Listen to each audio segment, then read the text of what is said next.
Welcome, everybody, to tonight's episode of Talking Elite as we continue our journey into the history of WrestleMania. We are coming up on the 40th year of, the 40th anniversary, 40th actually, WrestleMania coming up this year, which is crazy to think that there's been 40 WrestleManias so far in this crazy world of professional wrestling. So we are actually covering tonight, 16 through 20.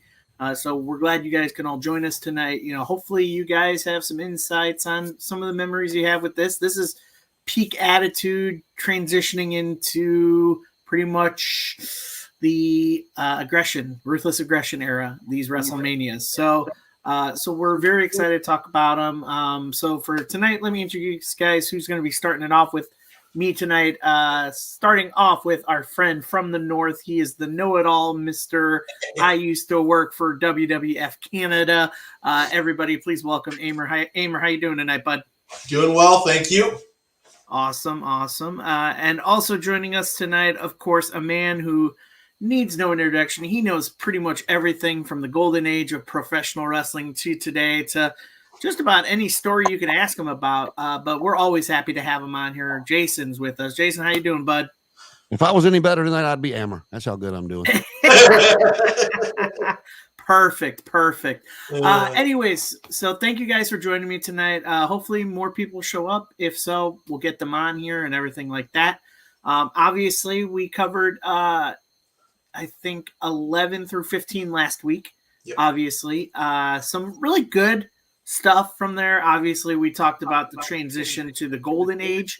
Not golden age, the attitude era of WWF, with the later WrestleManias, pretty much 12, 13, 14, and 15, pretty much giving us the whole attitude era and probably some of the best rivalries we'll see in professional wrestling. But tonight, we're actually going to be going even deeper into a transitional age, coming from almost the end of the Attitude Era into the Ruthless Aggression Era. For you guys, you kind of remember some key moments of that time, correct, Amer? Yeah, I definitely do. It kind of crept up on you. It seemed like a lot of stuff was happening really, really, really fast. And at times I really felt that if you blinked, you missed it. I remember going through the whole, era with WWF transitioning to WWE with the whole get the F out thing. And yeah, it's like I think we were still at the point where I felt that I was still kind of glued to the TV week after week. Like, what's going to happen next? What's going to happen next? So then, there was that shift over time to, as you say, to the Ruthless Aggression era, which I think we'll kind of see happening right around WrestleMania 19 when we talk about that. Right. And Jason, what were some of the key moments from the transitional period of Attitude to Ruthless that you kind of remember? It's not so much moments that I remember. It's the actual overall picture, in my opinion. Yeah. Because we went from, the WrestleManias we've covered thus far, they had big moments, big matches, big time feels of no matter how much of the card you remember, there's something from a lot of those early WrestleManias you remember. And when you go back and the ones that we're going to look at this week, as we go through them, you'll be like, oh yeah, I remember that happening. Yeah, I remember that match. I remember that feud. But there's really nothing that's going to stand out, in my opinion. And I can't remember if it was 20 or 21 when Stone Cold had his last match. 19. What's that? 19. 19. Okay, so we didn't know at the time that was going to be his last match. But the biggest match through this period, in my opinion, is what I got behind me now with Rock and Hogan, which is everything, the one that everybody remembers from that time frame. Like I said, it wasn't that it wasn't good shows. Like one of them we'll cover, is the ladder match with the Edge and Christian, the Hardy Boys, and the Dudley Boys.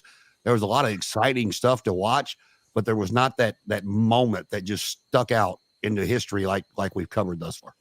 Yeah, that's a really interesting point, and we're really getting there because it'll be interesting to see. I think once we get past this group and we go maybe towards 21 to 25, we'll start to see that it became more about the card itself the whole thing and the whole presentation. And that's when it kind of shifted to individual matches, individual moments, to the whole WrestleMania as a card, WrestleMania as an event, sort of like the Super Bowl. And that's certainly where we're at now, right? I mean, it sells out the moment you announce it, sort of thing.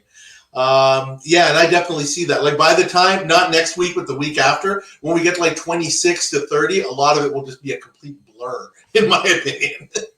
There's a big change that comes after WrestleMania 20. And then 20 to 25, you see pretty much the golden era of the Ruthless Aggression transitioning into the PG. Obviously for me, I remember a lot, especially 2000, 2001. That's where we got pretty much the tail end of the Monday Night Wars. Specifically when we get to WrestleMania 17, is basically where you see 2001. That's where you kind of they kind of project the whole story of the invasion and everything like that. So you kind of see that happen. So before we move on to what we have tonight, let us welcome one of our favorite people, one of our favorite Midwesterner girls. Always Miss Q Card, Mrs. Wardlow herself, Danny. Danny, how you doing tonight? I'm good. So great to be here with the three of you, and I cannot think of a better Thursday night for me, unless I was watching SVU, which is on, but that's okay. I'd rather hang out with you guys. Right. Danny, we were just actually talking about if there was a key moment or kind of key memory you had of when you saw the transition, even during some of these WrestleManias, from the Attitude Era to the Ruthless Aggression era. Yeah, China. God bless her soul. And I was watching, I managed to watch 16. I managed to watch 17, 18, and I got to the end of, almost to the end of 19, like the Piper Hogan part of that. But definitely China, because of everything that she went through, getting, dumped for Stephanie. And, like the jokes, there's a joke in the industry that said that, oh, sorry guys, can you move? Stella wants to try to jump in. Sorry, guys. But yeah, there's a joke that Kevin Sullivan booked his own divorce when he puts Nancy and Benoit together. Vince Russo broke up Triple H and China. Right. Yeah. No. That was a huge story back then, and I mean, it's still an issue now.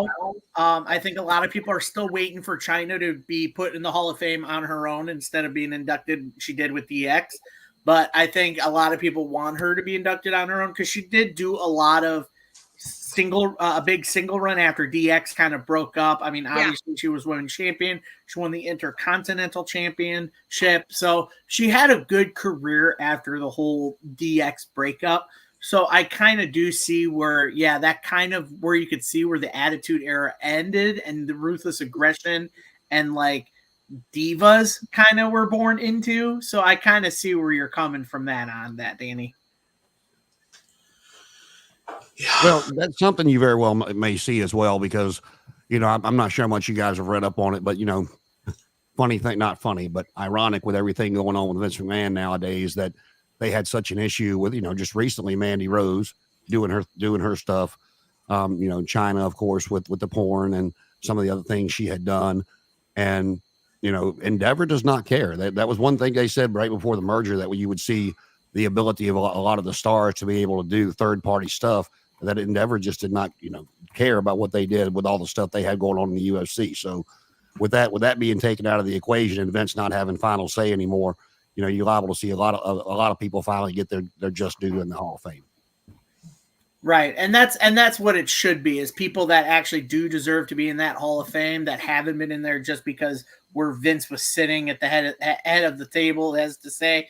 But now that he's out of the picture and you got a different board of directors in charge of it with the merger, I think you're going to see a lot more, maybe even mid-card to big, like major event, like main event names in the Hall of Fame, which, definitely should be what it should be.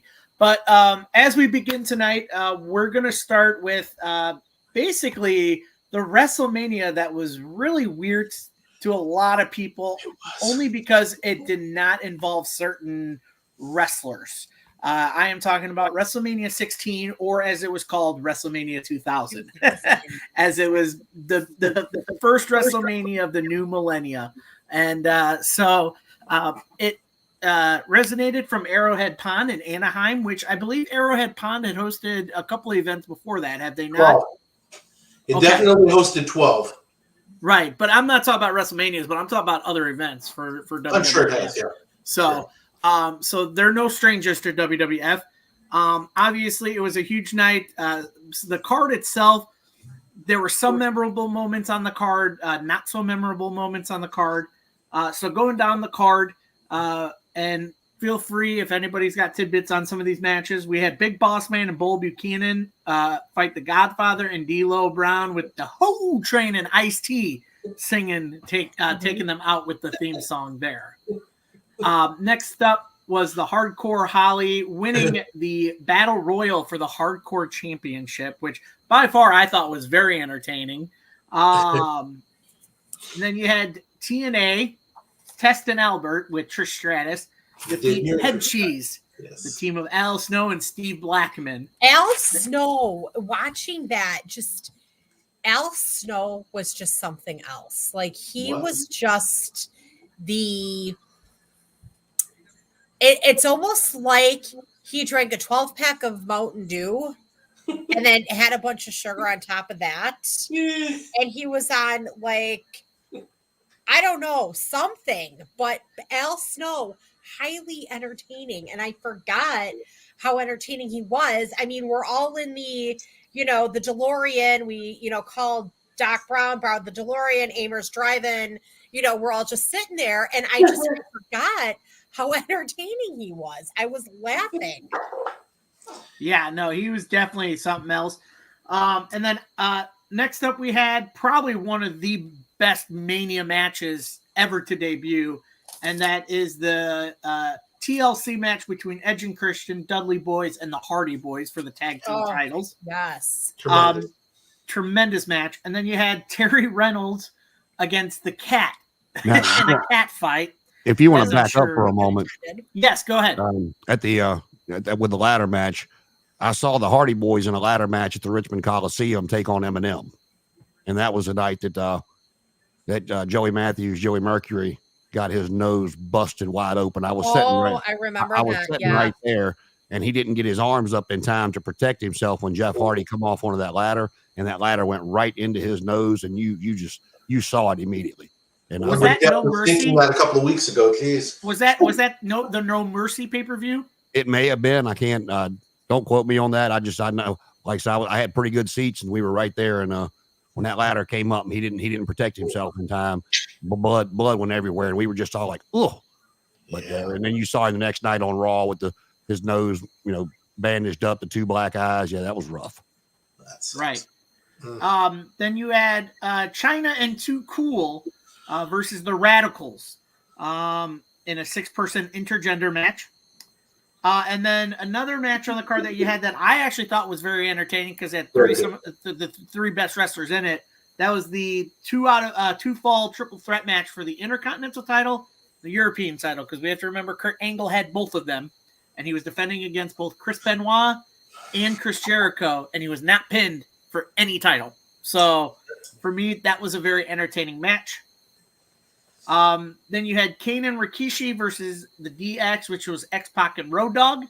And then finally, the main event, which was Triple H defending the title against The Rock, Mick Foley, and The Big Show. And it was billed of every McMahon in a corner. So we'll go around the circle. We'll talk about the card. So, Amer, you want to start off? Tell us your thoughts on this card and what you thought of this WrestleMania. You left out who was with Head Cheese, Al Snow and Steve Blackman, to counteract the presence of Trish Stratus. Don't forget Chester McKeeserton. Look it up, kids. Yeah, they really did that. They had a guy come out as like a wedge of cheese. And I echo what Danny was saying about Al Snow. Yeah, that guy gets it. I mentioned a couple of weeks ago talking about The Undertaker, I think it was, about, projecting to the audience about, how his what and how would change in terms of like what he presented and how he presented it. But the why was always the same. He wanted to project that character to the audience. And Al Snow, in very much the same way, changed it up. It's like, okay, I got to do it a little bit differently. But the whole point is here, I'm going out there to entertain the audience, and I'm going to do it somehow. I might even wrestle, So that's what I think of when I think of Al Snow. Yeah, gee, what can you say about this card? That first TLC match, of course, was definitely classic. There's no doubt about that. Only one singles match on the whole card, Terry Runnels against the Cat. Take that for what it's worth. And of course, they had to throw Moolah and Mae Young in there because, of course they do. It's WWE. And otherwise, Moolah would have grabbed Vince by his ear and told him what's what. The three-way match, Benoit, Jericho, and Kurt Angle. I remember this very vividly, actually, and that was just grand fun. And Kurt Angle, I don't know if you've heard Bruce Pritchard talk about Kurt Angle. Kurt Angle was approached by WWE, or at least they talked. I don't know who approached him. Shortly after he won the Olympic medal in 1996. And at that point, Angle kind of didn't get it. He said, well, I'll come in, but I can't lose because I'm an Olympic gold medalist. And Bruce is like, okay, well, he obviously doesn't get it. And then after a while, Angle sort of got it. And boy, did he ever get it. Same deal. Once he understood why we're going out there to make money and entertain the audience and be fun, there was nobody better. A combination of in the ring and, being able to do comedy and whatever else. And he was so perfect on that night, the outrage over I didn't get pinned, I lost both my titles. He was so great around this time. Those two matches are the ones that stand out to me. I think they stand out pretty much everybody. Yeah, the rest of them I can kind of take or leave, including the main event, which was all about the McMahon family drama and kind of a letdown, to say the least. Right, Jason, your take on the card and what your takeaways were.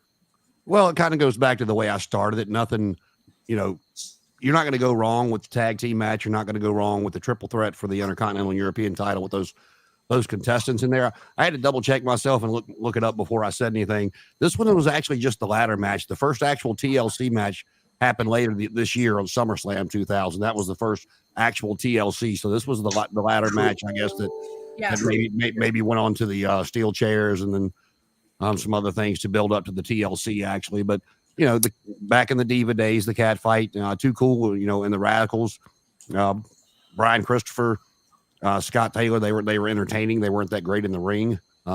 Individually, they could have decent matches with other cruiserweights, tag team wise. It wasn't all that fitting to me. I didn't care for it a whole lot. And then, like he said, the Fatal 4-Way, the McMahon drama, nothing memorable. No, yeah, really nothing. I got you. Danny, your take and takeaways? Honestly, it's like a soap opera. It had a very soap opera-esque feel, and I say this being a General Hospital fan, love it, grew up watching soaps, and it was just so soap opera based, because you had the cat fight. So this was like an episode of Dynasty, Alexis, and what was her name? Aimer, Crystal. I never watched Dynasty as a kid. Yeah, Crystal Carrington. Yeah, like Alexis and Crystal. Mm-hmm. Yeah, like this. Okay, so you have cat fight. Okay, so you had that. Then you've got the McMahons 1, 2, 3, and 4. But when Linda stood up and boom, and she smacked him. That wasn't this one. That's the next one. Yeah, that's the next one. Sorry. That's not this one. You're jumping ahead. Yeah, you're getting ahead. I'm sorry, guys. Okay.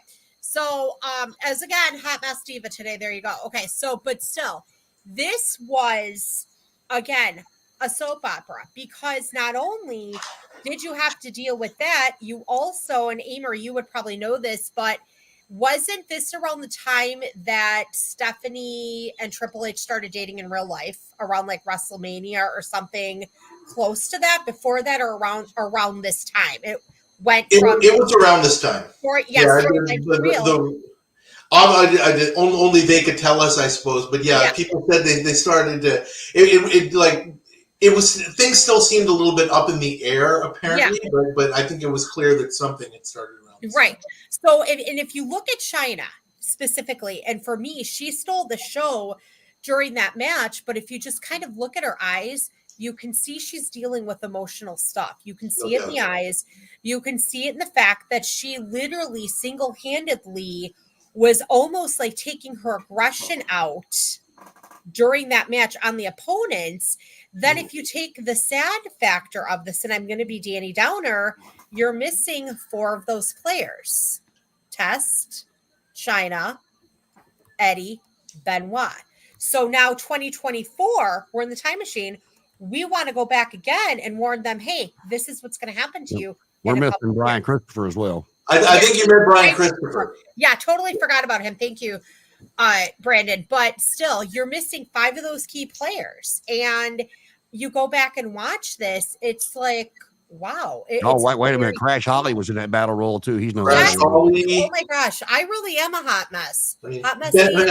Benoit, although that's kind of a asterisk. Mabel, Viscera, whatever you want to call him. Viscera, Boss Man. I mean, there's a lot of people who are no longer with us. Yeah, but still, I mean, it's emotional, and I was kind of sad watching it because these are people I grew up with who, not only didn't get a future, but are gone under some tragic circumstances. Yeah, it's one of the things, especially when I go back and watch some of the Royal Rumbles, because there's so many people on the card. It's like this was cool, but damn, it's like. Like sometimes if you watch an old Royal Rumble, like 3 or 4 in a row that'll come back to back are now gone, and it's just it's heart wrenching. It is. I watch it with my mom because she loves Royal Rumbles of all kinds, and she's at the age, I might have mentioned this before, but she doesn't remember. Like I can watch the 1992 Royal Rumble with her, and she honestly doesn't know who's gonna win. It's like watching it with like a child, but I enjoy it. And it's just, you're absolutely right. Like, oh my God, he's dead. Oh, he's dead. Yeah. Oh, he's dead. It's tough. Yeah, no, it's a very emotional roller coaster when you look back at these pay-per-views and realize everybody that's on the card, you're like, wow, they're not around anymore. Right. Or man, it's so sad we don't see them. Like, but you see that, and I was like you guys. I grew up, I had the whole the box set of all these WrestleManias. Like the whole up to WrestleMania 20, I had the box set. I was just a big fan of them. But yeah, I was a big fan of the other pay-per-views too. And yeah, I mean, for this card, like I remember it distinctly because this was pretty much from 96, 97 on was all my WrestleManias that I mean, I was born late 80s, so I didn't get to watch the early WrestleManias until I was later on and got to watch them on DVD and it kind of experienced them for myself for firsthand. But to watch them live, it kind of started for me in 97 with WrestleMania 13. Basically was my first WrestleMania to watch. Which was the double turn. Best double turn I've ever seen in pro wrestling. No question. But this card itself, there was some entertainment to it. I mean, like I said, that hardcore battle royal was so entertaining. Just because you had so much stuff going on, it's kind of like what you see with like the Stadium Stampede matches that you see in AEW. Heck, you even saw it in WWE when they had the 24/7 title, which was basically a reiteration of the hardcore title because it was a title for anybody, and that was what the hardcore title was. Which, by the way, I love that they took the old the eagle winged title and turned that into the hardcore title. See, every time I saw that, I was just like, "Oh my God, you killed the prettiest title you ever made!" Absolutely, it was the most. It was one of the most beautiful titles I've ever seen. Yeah. And so, but this card itself, I actually thoroughly enjoyed it. Like I said, the main event obviously had to have a McMahon in every corner, which was the big story. And another thing coming out of this WrestleMania is you noticed one name that was so huge during the Attitude Era, not at this WrestleMania, Stone Cold Steve Austin. There's another one. Yeah, so that's another. Undertaker isn't there either. Yeah, and Undertaker wasn't there either. Undertaker and Stone Cold were missed at this WrestleMania. I don't think it was a bad WrestleMania, but I think they could have done so much more. Get so much more positive. They didn't get. I don't think they got any negative feedback, but I feel like they would have gotten more bang for their buck, sort of say, if they had those two here. Would you not agree, Amer? Oh, I would totally agree. It's interesting you use that word feedback. I was going to tell this as a story on our Tuesday things, but I might as well throw it out here. Again, going back to my experience as IT for WWF Canada, I managed their mail servers. And so at one point, it was before this, but they actually said, hey, we should have like a feedback email address. Like, okay, fine, I'll make one. So it was like feedback at ca. Whatever it was. And I remember as soon as they activated it, like I was just shocked. Like they posted the email address on the WWF Canada website. And like the next day I was like, why is the server kind of slow? And then I look and there's like 3,000 messages in that freaking mailbox. This is like 1999, okay? So this is the equivalent of social media at that point, right? You think Facebook is a mess? Holy crap, that feedback mailbox was a mess.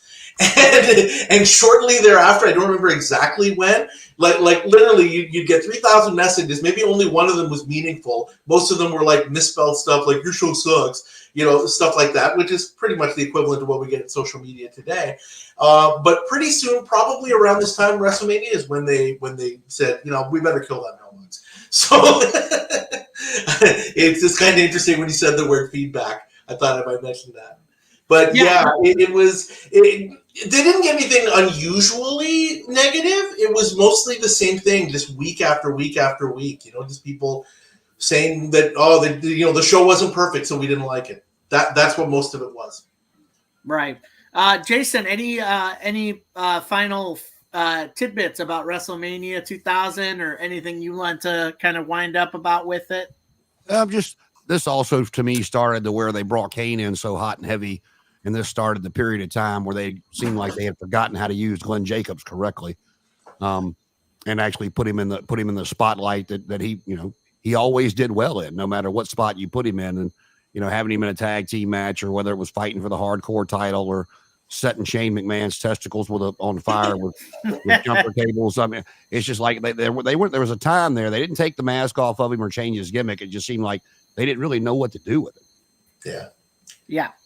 They put wherever they needed somebody. Yeah. And now he's the mayor of Knox County here in Tennessee. So there you go. Go figure. Last thing, I'm just kind of curious. Sorry, I know we got to move on, but I'm just curious. Did here in Canada, at least in Toronto and in the major cities, WWF Canada had cut a deal with Famous Players, the movie chain, to actually show WrestleMania in theaters. And they would show all the pay-per-views actually in theaters. So you could go there and just say, hey, pay for like a movie ticket. I got the tickets for free. But people would go. And I still remember going to the theater. It was a great experience. And did they have that in the States? Does anybody recall that? Because it was so cool. Rather than ordering pay-per-view and sitting in your house, it was almost like, you're going to a place where it's not an arena, but it's good 200 or 300 people in a movie theater. And the atmosphere was so great for those. Do you guys have that? It was in certain cities here, but I don't remember what time frame and how many cities had it. It was, I know they put it in a few major cities. I'd seen it advertised, but it didn't come around here per se, like the Richmond Coliseum, a smaller market. And I can't tell you what years that was. Okay. Yeah. I vaguely can't remember when they started doing that. I want to say it was like 2010. Really? Maybe is when I first started seeing some major cities have like hosting like the WrestleManias, like and like the big four were like hosted in like theaters. And then obviously you see now AEW has kind of that thing going now with some of their, because I've watched a couple of AEW pay-per-views at theaters just because I'd rather pay the 25 than the 50 for sure. Theater and have the bucket and all and just sit around a bunch of other fans, It was a great atmosphere. Like just as you say, it's great. It's not 10,000 people, but it's 300 people, and you're not just sitting in your basement or whatever. And you're right. It's a fun night out, and it was great. Right. Danny, any final say on WrestleMania 16 or WrestleMania 2000 before we move on? The ladder match. That was like, okay, again, I'm watching it while S is napping and I'm trying to monitor the dogs, whatever, because they'll wake her up. But I was just like, oh my God. And I visualized, again, I took the DeLorean and I put the Young Bucks in time in that match. and they couldn't handle it. No. And I'm literally visualizing them in that match. And I think, is that the same one where Jeff Hardy had the two ladders and the table on top of the two ladders? Is that the one I'm thinking of? Or am I yeah, so how they had it up was at the end there, they had set the two ladders up with the table and then a table below. And as Matt Hardy was reaching for the belt, Edge pushed him off and he fell through the table. And that's how Edge and Christian won. That's the one. And I'm just like, just the the intensity of that match itself, and then the spots that they did, but then the unique like use of the tables and the ladders and everything that was in it. I'm seeing again the Bucks in that table match because their style is basically the Hardy style, and I'm visualizing him. And I'm like, there's no way that they could handle this. But it was still a very intense match. And I forgot how great that one was, too. Yeah. No, there's some classic moments, especially with that. I mean, the fact that they had a repeat, obviously, on what we're about to talk now. Mm-hmm. They actually had the repeat of it here.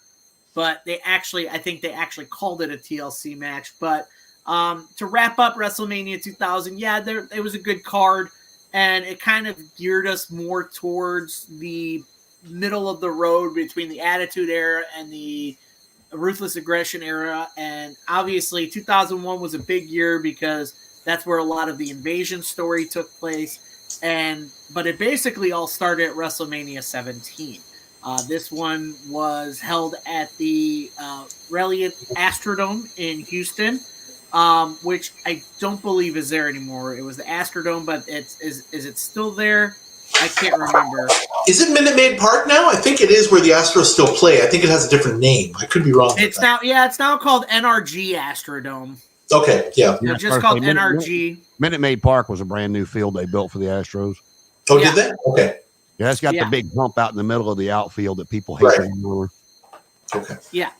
But this one, this card was very interesting. It had kind of some repeats that we've seen before, obviously, but it was still a good card. On the card, you had come on, okay, my thing's not working. Okay, so we started off with Sunday Night Heat, obviously, kind of like what we see with 0 Hour on AEW, kind of the lead into the pay-per-view. Yep. On that one, we had the team of X Factor. That was X-Pac and Just Incredible as a team. Going against Steve Blackman and Grandmaster Sexay. And then as soon as you got into the pay-per-view, you had Chris Jericho wrestling William Regal for the Intercontinental title. Then you had Taz and the APA against Right to Censor. Which was the most bizarre team I can remember from that era, which was the team of the Good Father now, Val Venus and Bull Buchanan, if anybody remembers him. I do. And then you had actually one of my favorite hardcore matches was the triple threat between Kane, Big Show, and Raven. It was good. And then you had a good solid match for the European title with Eddie Guerrero taking on Test.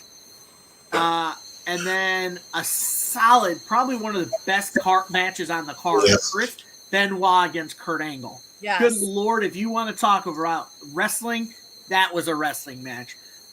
Then you had... Where you're reading off, I've got the card list in front of me, and they left that match off. They did? Wow. I'm looking at Wikipedia. Yeah, so then you had Chyna versus Ivory for the women's title. And then you had the street fight between Shane McMahon and Vince McMahon. Danny, you were mentioning moments from this earlier. Then you had the part 2, but this time it was called TLC. Yep. Mm-hmm. Same teams, Matt and Jeff, Dudley's, Edge and Christian. Then you had the gimmick battle royal. You know, as boring as that was, I smiled the whole time. That was fun. That was so much fun. I mean, anything with Keaton is It took the Sheik as long as it did to get to the ring as it did some of the other matches, but and then seeing Michael Hayes come out to Bad Street, I mean, it was a lot of fun. So much fun. Then you had Undertaker versus Triple H. And, of course, the main event, we've got The Rock versus Stone Cold. Part 2. Number Part 2. So, solid card. Yes. Good all-around matches. I couldn't see anything taken away, even like what Jason tested to. That Battle Royal was still entertaining. So to see all the, the classic golden era guys come back and kind of do their own thing. So Amer, I mean, let's get your takeaway from this card and what you remember, moments you remember, and what you thought. Oh gosh, Keys, where to begin? Talking about going and watching these things at movie theaters. Normally, I would go I'd leave probably like at around 7:00 to head to the theater, which is about 10 minutes away from my house, not even. So I'd get there at like 7:10 or whatever, and you'd get a reasonable seat, right? People were settling in, and they would, preview the card like they do on 0 Hour, and then there would be the match for, Sunday Night Heat, and you'd be fine. I said, let me go a little bit early because, this could be packed. So I got there at 7:00. I got the last seat right in the front row. Like that place was that theater was just completely packed. For this one. That I definitely do remember. So I was like sitting like this the whole night. Definitely remember that. People say that this is probably the greatest overall WrestleMania in terms of card and match quality. Hard to disagree if you're going to look at the overall card. And when I look at this, and I listened to Bruce Prichard and Jim Ross and other people talk about it, this one really, really highlights to me about the whole show. Not just moments, but you can see, the ebbs and flows. And I'm appreciating more and more when people like Bruce and JR talk about, structuring a card.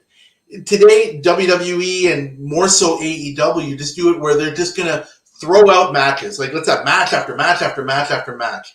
And I'm beginning to realize, present company accepted, there are a lot of AEW fans out there who are like, okay, you're basically watching porn. You just want to see a match, and then it's like, okay, on to the next one, and on to the next one, and on to the next one. Yeah, and that's a little troublesome, but that's a discussion for another time. But here you can see, let's start out hot, get a couple of great matches in there, and then let's bring it down a little bit and give people a let-me-up match and breathe a little bit, right? Yeah. We start out with Jericho and Regal. Great match. What a great opener. And then it's like, okay, now let's have some nonsense with the right to censor. Right? And then you have a couple of great matches. Okay, China and Ivory. Let everybody take like a bathroom break or go get popcorn or whatever. Right? And you really do see that as we go through these matches. And it's like I can see the whole idea about structuring a card. And that persists even to this day. You still get your moments, right? But it's so much more evident now. The Road Warrior pop, Danny, I'll let you talk about it. I'm just going to mention the Road Warrior pop that Linda McMahon got. I still remember, the theater when that happened. It was like almost like a bomb went off or something like that. Like everybody in that theater just popped. It was so loud in there. That's when she was in her catatonic state. Yes, yeah. All she had to and this is the thing. Danny mentioned about if the Young Bucks had been transported and gotten the DeLorean and went back to these TLC matches, they would have gotten eaten up. And I agree because again, they're out there doing a match and they're focused on the physicality and the in-ring work, but the psychology is lacking in a lot of their matches. And I'll just leave it at that. Well, let me. You talk about AEW fans of today, and I won't get into a whole lot of it, but I was watching last night, and of course, you guys know Connor and I are both going to Revolution Sunday. I'm so jealous. And everybody's been talking for weeks, about, God, I hope they don't have Ric Flair turn on Sting. God, don't let it happen again. Just let Sting ride out. Well, they set it up last week with Rick going into the office and talking to the Young Bucks, and I'd said it at the beginning of the show. I was talking to my fiance. We were talking about it. And I said, if they really want to get a huge pop at the Greensboro Coliseum, let the Young Bucks bring Flair out tonight with them. Let him accompany them to the ring Sunday and then turn on them to call Sting and Darby to win the match and hug Sting at the end and let him have his send-off. And then the way they did it last night, I just went, oh, they wasted it. Never mind. And it's like, we were thinking along the same lines, Tony, but you put it in front of 3,000 people opposed to the 17 plus you got coming Sunday that's going to see it on pay-per-view as well. Just my opinion. I don't disagree with you. I'm kind of two minds about that. Maybe it's a discussion for another time, but show's already sold out. It's not like you're going to sell more tickets. I don't know. I agree with you. I don't think it was a good way to go, but whatever. Yeah, we mentioned about the gimmick battle royal. TLC 2, again, I look at this match and I say, that match was 15 minutes and 50 seconds? No way. It looked to me like that match went like half an hour or something like that. It seemed like it was much longer than it was. But there's not a moment in that match that you can go back and say, oh, well, there was a lull. Or I was a little bit bored, even for a second. Oh, no, you can see the exhaustion on those guys' faces at the end of that match. Oh my God, yeah. And then player 3 entering the match on all sides with Spike and Lita and Rhino at just the right times. What a way to structure a match. And I got to think that had to be Pat Patterson, because that man was just a genius at structuring matches. Just so fantastic. I watched that again, and it was every bit as good as I remember it. Then the last 2 matches, of course, Undertaker, Triple H, Stone Cold, The Rock. That was great. Hindsight being 2020, everybody involved says it was a bad idea for Stone Cold to turn heel. It didn't work. It's one of those things for those who may not know or may not listen to podcasts as much as perhaps myself and Jason do. They did. Everybody says, why did they do that? It was such a bad idea. Well, Steve wanted to do it. And just to be very, very clear, it was Steve Austin's call.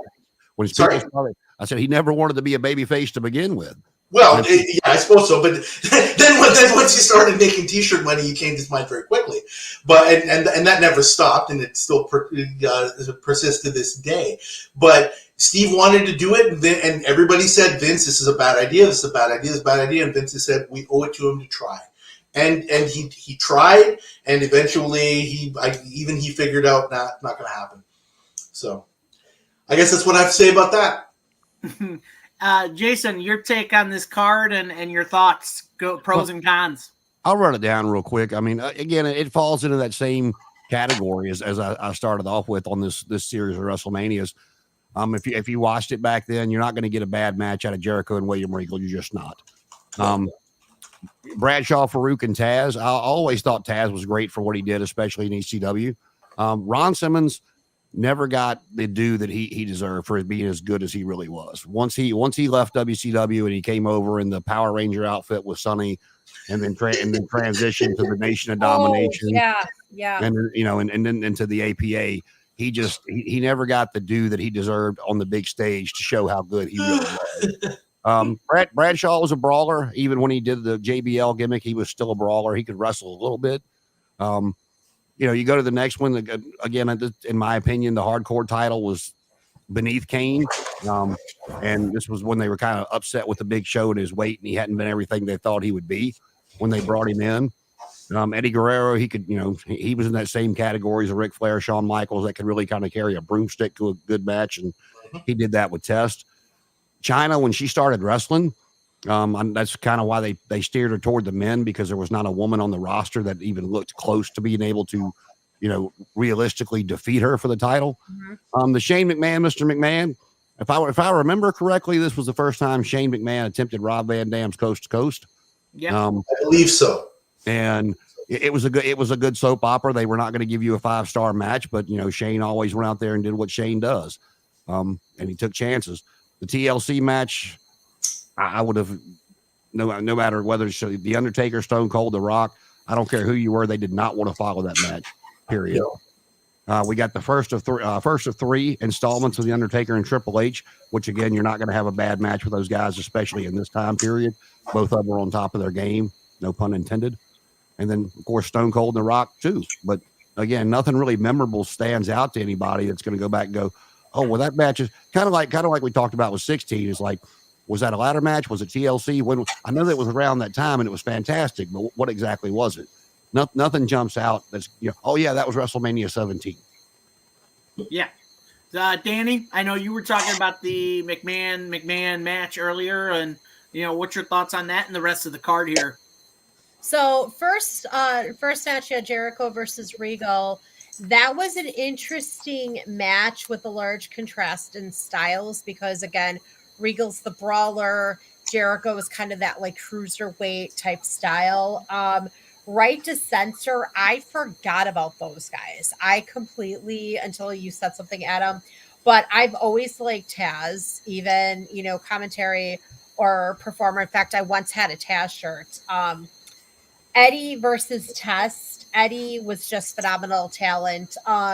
Benoit versus Angle. Here are two guys that both had unique backgrounds, but they could go in the ring. And then you had, and it was just like a sequel to what you had at 16.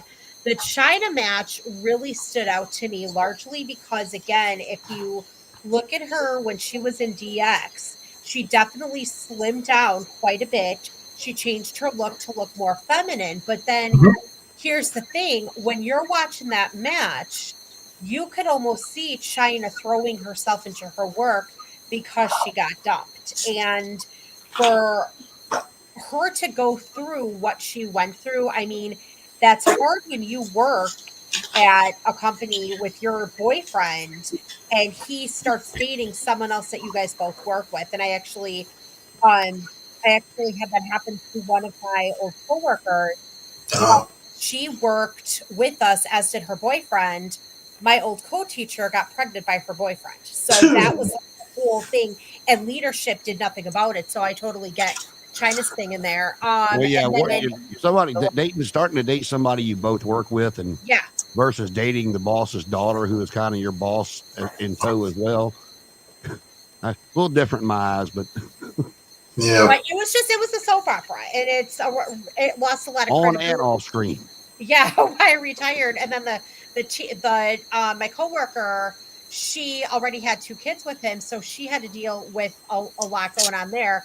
China just had a superhero quality, and she had so much charisma to her, and I wonder if Triple H and Stephanie did start dating, would China have been pushed at some point for something? Like, what would have happened if, Vince Russo didn't create Stephanie? Shane and Vince street fight was interesting. It was also, again, it was very soap opera-ish. And when you think about, Trish was actually, let me think. Trish was involved in that somehow. She was like Linda's caretaker, but then you wonder what we know now. Did that happen back then with Trish? You've got your ladder match, which was just insane. You've got let's see. Oh, Triple H versus Taker. This was Biker Taker was one of the best versions of The Undertaker. That is the one that I love because that showed a more relatable side that I think fans related to. Then you ended it with Stone Cold versus The Rock, and that was just an all-out brawl. That wasn't a match. That was a legit brawl. So I will say from this card alone, I think some of the biggest takeaways story-wise definitely was the whole McMahon and Shane pretty much feeding fire to the whole invasion storyline for the time being. But also the main event with the giant heel turn of Stone Cold joining up with Vince McMahon. I think that was a huge turning point in the story, as far as also pretty much Stone Cold came back the night after WrestleMania 17, and the story kind of developed to him and Triple H kind of formed the new team, the 2-man power trip. And basically it was basically a rehash of the Mega Powers, which was Hogan and Savage, was basically what they were trying to pull off. Brother. But it was so good. I don't know why I enjoyed the 2-man power trip, but the feuds they had with the Brothers of Destruction were so much fun. And then obviously you got a lot of the storyline going towards Rock being suspended, but that's only because he went to Hollywood to go promote Scorpion King.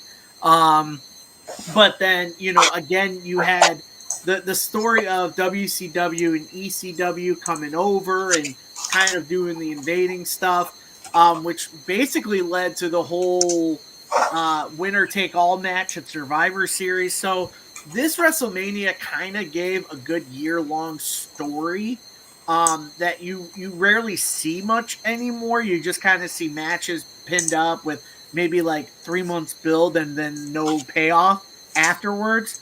But I might just be spewing my opinions. If anybody else wants to interject and kind of see where I'm going with this, Amer. Yeah, I think you're right. They had a plan, and by all accounts, they were kind of headed in that direction to kind of see if they could pull off this turn, Austin becoming heel and Triple H becoming a babyface. It sort of did end up going that way, but then Triple H got hurt. The thing I remember the most from that is, did anybody else remember that match? It was on Raw, 2-man power trip against Jericho and Benoit. Yep. Oh yeah. Oh my God, that was one of my favorite matches. Like for years, I just gushed over that match. That was just incredible. And then the pop Triple H got when he came back 9 months later. Oh yeah. Is that when he tore the quadricep?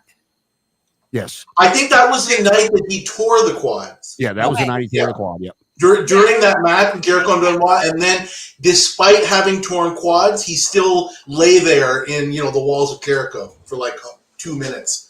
So. Yeah, don't put Triple H down too much. Yeah, Jason. I mean, what's your take from story-wise from what this WrestleMania pretty much gave us in 2001? Stone Cold turning heel and joining the Alliance, I guess, is when they started calling it the Alliance. They might have started beforehand. Like I said, I've told you guys that I grew up on the NWA, and as bad as WCW got toward the end, and as bad as it was in the early '90s, and as hot as the Attitude Era got, I still had that soft spot for WCW, and kind of felt like that was my promotion. It's like, get it together, guys. And when they did the simulcast and he bought WCW and brought in who he brought in, and I understand why he didn't pick up some of the contracts that he did not, the bigger ones, that a lot of the reasons that WCW was losing so much money in the end. But when he brought in the people that he did, it would have been a story you would have loved to seen if the bigger names from WCW came in. And it was just, I was glad to get rid of it at Survivor Series, to be honest with you, because what can you really do with the names they brought in? And I will say, before we go any further and you wrap it up, just to go through the whole card and, pay our respects to, the ones that aren't here anymore, Eddie Guerrero, Test, of course, China. And then you get down to the gimmick battle royal. Sheik just recently passed away. I know one of the Bushwhackers is gone. I'm not sure if both. Is it just one or is it both?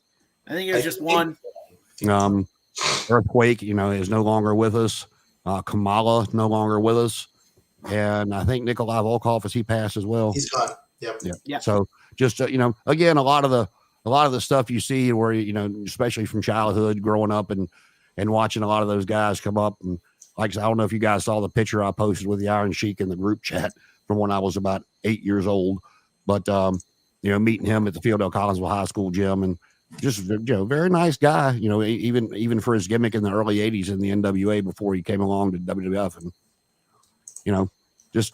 we all get older. Time's not promised to any of us. And, cards like this just make you kind of go, so. Right. Yeah. And I agree with that. And I'm pretty sure it was still the same one playing Doink the Clown, correct? Matt Bourne was Matt Bourne. Was Matt Bourne still doing the Doink the Clown during that gimmick? I'm not sure if they brought him back for that battle royal or not. I seem to recall Bruce Prichard saying that it was Ray Apollo that night. Okay. I'm not 100% sure about that. I mean, because with all the people they had working in the back, it could have been the Brooklyn Brawler. It could have been Steve. It could have been anybody. Yeah, it could have been anybody. I'm not sure who donned the makeup that night, but a lot of those guys that were in that battle royal are no longer here. So. Right. Maybe it was Iron Mike Sharp with his with the forearm thing that he never got removed. Hey man, Bob Orton Jr. too. No, I know. Danny, how about you? I mean, to finish up with you, your takeaway from. I'm so sorry. I just looked it up. It actually was Matt Bourne. Was it? So yeah, so another one. Matt Bourne, rest in peace. Yep, obviously to him. Thanks, so Danny, your take on the year storyline for that, and your final takeaways from WrestleMania 18. 18 was just it had a different energy to it. Like it had a different energy because we were shifting away from, you know, the superhero, supervillains, comic book characters into more adult stuff. And just some of the things that were on 16, 17, and 18, I'm thinking, my God, I actually watched this as a kid, and it was funny. S got up from her nap and I was watching, I don't remember what I was watching, and she's like, Danny show. And I'm like, yeah. And I go, that's Chris Benoit, that's Eddie. And she was actually watching wrestling, and she's 3, and she was actually watching it like this. I mean, I might be a bad nanny, but I don't know. But still, it was so, I don't know. It was just like a different energy because it was going into more adult themed storylines that you didn't see. WCW was done. So what else did we have to watch but WWE? Yeah, no, totally. And I think WrestleMania 17 kind of gave us that the whole year through. And obviously after 17, you kind of got the aftermath of the Invasion story. And we come to probably one of the most exciting WrestleManias to talk about with Aimer. But we come to WrestleMania 18, which took place from the Sky Dome in Toronto, Canada. So this was which way do I gotta move? I gotta move this way. Yep, there it is. Right there. Yep. There it is. And I did not watch this in a movie theater. I had a seat right in the venue for this one. And if I started talking about this to the extent that I probably could, we'd be here till tomorrow. So I'm going to try and keep it short. There's so much to say about this, but we'll get it in snippets in my story time, mostly on Tuesdays, I guess. Yeah, wow, what a night that was. I did go down there with my mom, and she still actually she only remembers one match, obviously. And to be honest, I had to go back, and I said, okay, almost every match I do remember something about it. Don't necessarily want to say too much about every single one of them. There's one exception as we kind of go through the card. And Adam, if you don't mind, I'll go through the card and just maybe say a snippet real quick. Absolutely. Absolutely. Okay. This is your WrestleMania, bud. Okay, appreciate that. Okay, so the Heat match, which of course I saw live, and this is what started it, was Rikishi, Scotty 2 Hotty, and Albert. I guess Brian Christopher was having some issues against Mr. Perfect, Lance Storm, and Test. And I remember that the first thing you heard that night was Mr. Perfect's music. I remember that very distinctly. And that kind of got everything started, and the whole crowd popped, and, okay, here we go. This was a good night. Short and sweet match. I definitely do remember this. I had to look it up. I didn't remember that Miss Jackie, was actually the special guest referee for this match. I have no recall of that. And then the actual proper card started, and then at the time, my mother's favorite, William Regal, came out to face Rob Van Dam for the singles, for the Intercontinental title. Great match. And again, Regal jerking the curtain, you could say, but frankly, he was so good at it. And this was a really well-paced match, got everybody into it, set the tone for the night to come. Then you had Kristen against DDP. Again, a little bit, the ebbs and flows, again, you can kind of see in this card, and you kind of felt it. You got a high, and then you got a kind of low. A little bit lower, right? So it was a roller coaster ride the whole night, for sure. Then you had a hardcore match with Spike Dudley winning in the end. It was supposed to be Maven against Goldust, but then Spike Dudley shows up out of nowhere. Again, just kind of, ebb and flow. Then you had matches, which I definitely do remember, Kurt Angle against Kane. I remember the build for that one kind of coming all of a sudden. It seemed like right after the previous pay-per-view, the No Way Out pay-per-view, that they just kind of it's like, oh gosh, these guys have nothing to do. Let's have them start a feud, right? It was very obvious to me that is exactly what they did. Good match. Kurt Angle ended up winning, but I remember Kane looking really, really strong, and it looked like he was going to win. And I'm sitting there thinking, they can't beat Kurt Angle like this. Are you serious? Again? At WrestleMania, he's going to do the job, but he didn't. And then, of course, he had The Undertaker against Ric Flair. Great match all around. I can tell you, the Arn Anderson run-in, nobody in that arena saw him. He was he did it so perfectly. everybody's paying attention to what's going on in the match. I don't remember exactly what was happening at that moment, but nobody saw that coming, and that was just the most epic spine buster, I feel, of his career. And think of the ground that covers. Man, that was great. That's the first time I recall, and I think I'm right about this, after the match, I remember Undertaker standing in the ring and counting up to 10 on his fingers and thumbs, and I was like, oh yeah, he has a boss at WrestleMania. That was the first, like, I don't know if it had been mentioned before. First time I noted the streak. On TV, the reason he did that, he had said Michael Hayes was the one that pointed out earlier in the evening behind the curtain that he had not ever lost at WrestleMania. Right. I think he hadn't even said it or realized it at that point.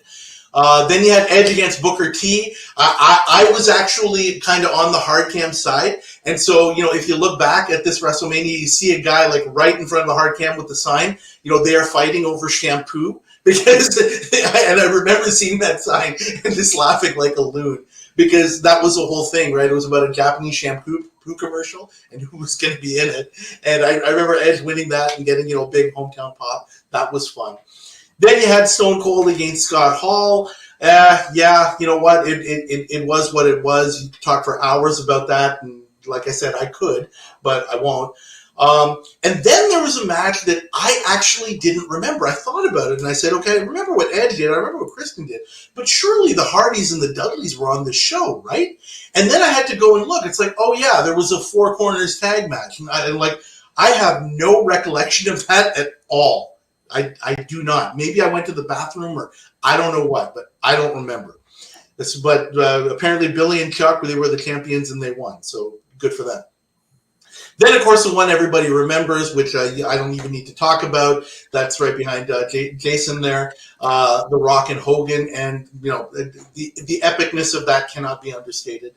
And then, of course, the ebb and flow, right? Right after that, you have the women's match. And again, I'll have story time about Trish Stratus at some point. With Jazz, Trish Stratus, and Lita. Jazz winning that one. And then, of course, what was billed as the main event, I guess technically it was because it was the last match, you had Triple H, finishing his story, he got to, against Chris Jericho. I remember at the end of that, I think, I remember the crowd, being into it at points, Stephanie getting involved and that sort of thing. But, man, everybody was just exhausted after The Rock and Hogan. And even at the end where Triple H is there, it's time to play the game and celebrating and doing all of that. We're like, yeah, really, I'm happy for you, buddy, but I got to go home. I'm tired, that like the whole arena, you could definitely feel it. For the record, I'll end on this. I'm pretty sure that me and my mom, I've heard people claim it. I'm pretty sure me and my mom were the only people who did not turn on The Rock that night. And I'll leave it at that.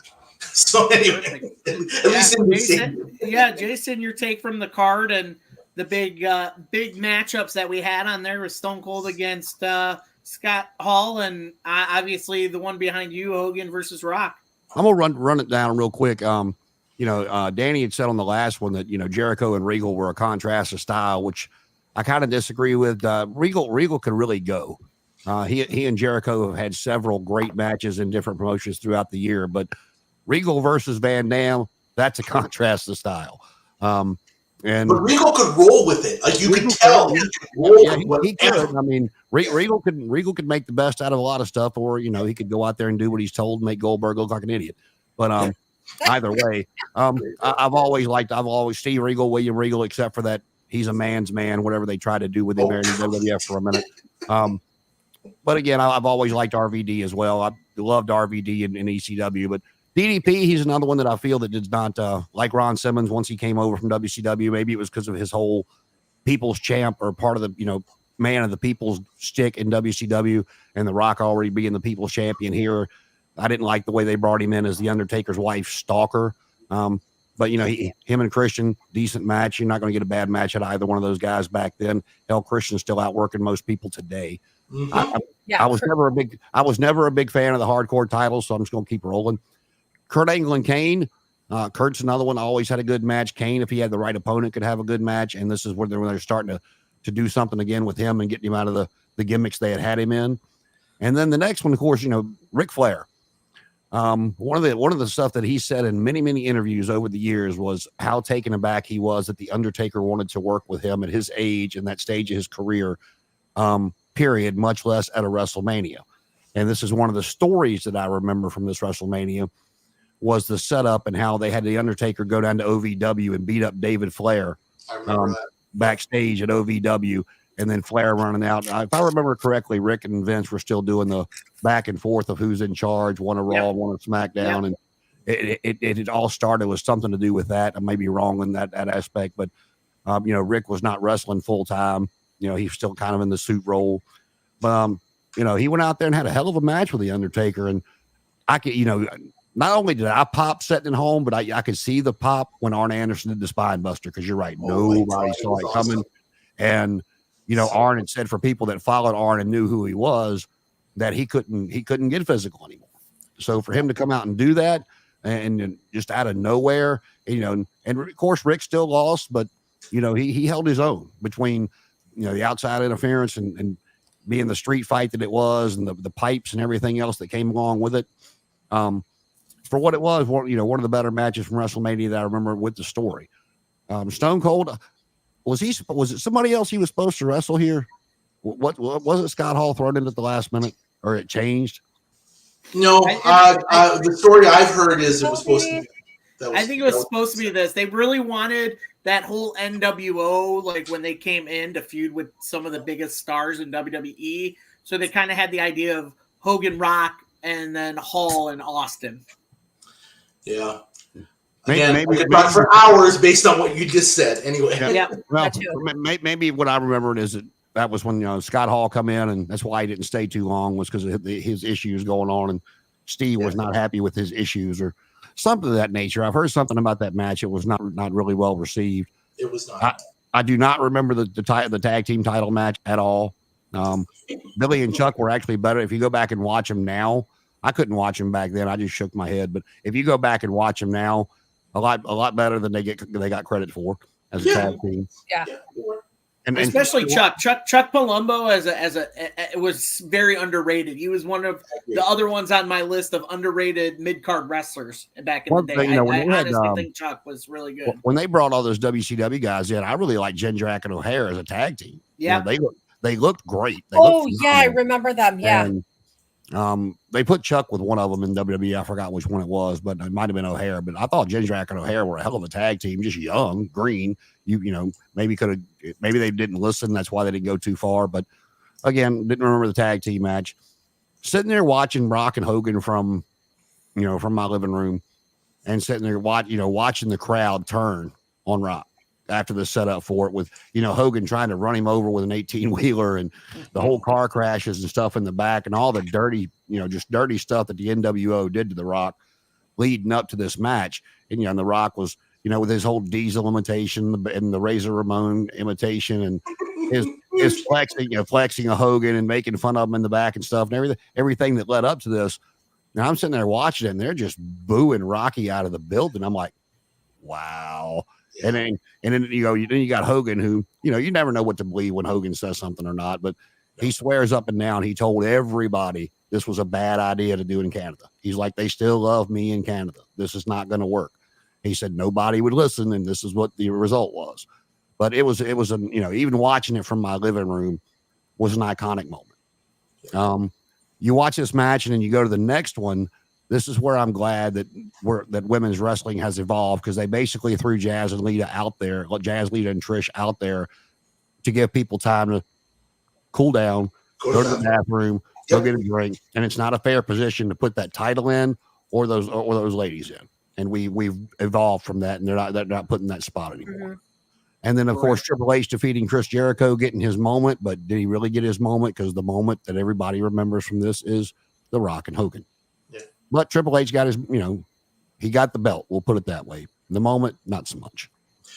People were literally exhausted, like I said. And at some point, I won't tell the whole story now, but yes, I actually had a conversation with Trish Stratus about exactly what you said. But anyway, Danny, go ahead. Yeah, no, Danny, your take from this card and some of the moments and matches we got from it. So first one, RVD versus Regal. Was never an RVD fan. Regal was all right, but RVD never did anything for me. Christian versus DDP was interesting because I felt like neither one of them really had a connection, or maybe it's just me, but you're right. DDP never got the credit that he deserved when he came over. And Christian, though, was funny when he threw the temper tantrums. That was kind of funny when he threw it backstage about like the whatever title that was. Then you had Something Dust versus Maven. So was he Goldust? He was Gold. He the artist formerly known as Goldust, or was he the artist formerly known as Goldust?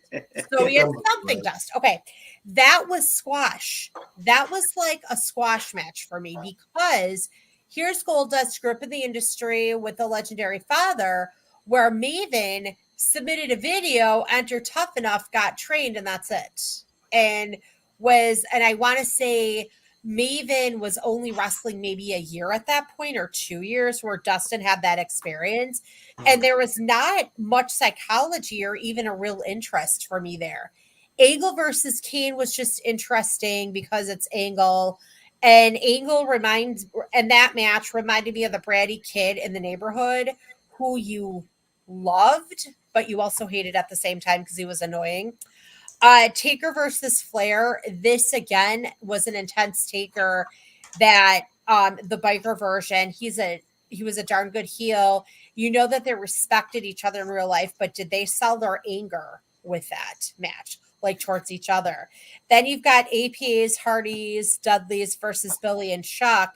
So I remember the APA theme. Remember, obviously, the Hardys, the Dudleys. They start playing boy band music, and I'm like, who is that? And I'm like, it's Billy and Chuck. I actually love them. Chuck Palumbo had like a certain cute quality to me that was like different. Like he was like in a unique sort of way. And he also never got the credit that he deserved. That was a cute match. Rock versus did you see, before you go any further, did you see where they finally ended Billy and Chuck? That whole thing, that whole angle they were doing with them, and they get them out there to do the wedding ceremony. And then Billy's like, hey, man, no, we're taking this too far. This was supposed to be a joke. Billy Gunn has just been so good over the years. He really has. I mean, I know he's getting his respect nowadays, but just some of the stuff Billy Gunn's done over the years, he doesn't get enough credit for. No, he did. He really did, and he really sold it. Rock versus Hogan. All I'm thinking of was last week when we were talking about Hogan's ego. That was the only thing that I could see in that entire match was Hogan's ego. And boy, was it inflated here. Yeah, thank you. It was inflated more than a Kardashian. And then you had Stone Cold versus Scott Hall. To me, this version of Scott Hall, God bless his soul, was just very different than his WCW version. I don't know what it was, but hearing the music. That's what it was. Seeing him. That's what it was. Adam's going like this. Okay. Watch. Yeah, that's what it was. It was That I'm going to sneeze really loud. No, sometimes when people do that, I do that. But no, but it was just a different version of Scott Hall. But you know that we had the issues. You know, we had stuff going on. We had, as we like to say in the classroom, hey, we're going to the lemonade stand after work. Want to join us? So we probably had too many glasses of lemonade. And then you had the Jazz Lita Trish thing. Meh, for me. Women's wrestling always was like that back then to a degree. Then you had Triple H versus Jericho. And this one was an interesting one. However, was Triple H's ego also showing? Because at this point, we were seriously involved with the boss's daughter. Had we not been seriously involved with the boss's daughter, would he still have been pushed like that? No, I kind of understand where you're coming from with that too. For me, looking at this card, it was a give or take on it. I'm glad that the Toronto crowd was so into everything. Even that women's match, because obviously Trish was in it. Yeah. So I mean, everybody wanted Trish to win it, and then she didn't. You know, you would think that, hey, let's make the crowd happy. One of their own is going to win a match and a title tonight, but they don't. They don't pull that trigger, which. You know, you bring that up and it goes back to like not only the hometown hero not winning, but the same back to what I was talking about with the position on the card as well. Yeah, exactly. So I mean, where that's at, you're like, cool. We're going to see two title matches back to back with possibly new champions. That'd be really cool, you know. But obviously, they keep it low key where they're like, you know, she didn't win, you know. But even back then, people were fans of Hunter, you know. So because here he comes back after a year, almost a year away from that torn quad, you know, winning the Royal Rumble, going on to get against Chris Jericho, who's also kind of involved Stephanie in the story as well, which I thought was brilliant that they involved that, even though, you know, you're like, they're a real couple. This is just really weird to watch. Isn't this like abuse? Like, is this domestic Well, violence? how many people did she wind up kissing backstage on an angle? I mean, I know that's true. That's true. Her and Jericho, her and Angle, her and Triple H. There's a couple of, you know, Randy get putting his mouth all over. Right. Well, right. Allegedly. Yeah, allegedly. But obviously, I mean, the biggest take I think we all agree with this pay-per-view was the big Hogan versus Rock. I mean, here you had two of the biggest stars, obviously build icon versus icon, two of the biggest stars in professional wrestling at the time, you know, outside of a Stone Cold and stuff like that. But this was a match people wanted to see. Obviously, Danny brings it up with the ego and everything, and even Jason brought it up with the ego with Hulk Hogan. But the fact that the ego was there and he still put Rock over makes you wonder what we're seeing now with The Rock in WWE as a board member, whose ego was really shining that night at WrestleMania 18. I mean, I can see it on the screen watching this match. I was like, these are just two egos going at it, and I'm all for it. Take my money, you know? Well, so he's almost experiencing basically the, you know, over the course of weeks, of course, it's not just in one night, but you know, you go from this match when the crowd turned on him, when Cody came out on SmackDown to talk to Roman, and he said he wasn't going to face him at WrestleMania, and the Rock's music hit, they started booing him then, and it's just progressively got worse. So, yeah. So, but with me, with this card, it was very entertaining. I will take one thing away from it, and this just shows the progression that he's done in his career, and that's Christian. One thing I would take away from Christian was, of course, this WrestleMania really took me to another level with loving Christian, just because he can switch on a dime, where he can be a face and then a heel, face then heel, and then seeing what he's doing now as the Patriarch, complete evil man, is just brilliant, because here he's throwing a temper tantrum, not winning the title. Then he wins the hardcore title and he loses that. And all he does is fuss and complain. So where now he's the Patriarch. And basically that shows you at WrestleMania 18, it really was about gold. And now he's holding the TNT title. It's still the same thing, but it's even darker. But I honestly enjoyed this card. I think it was a great card.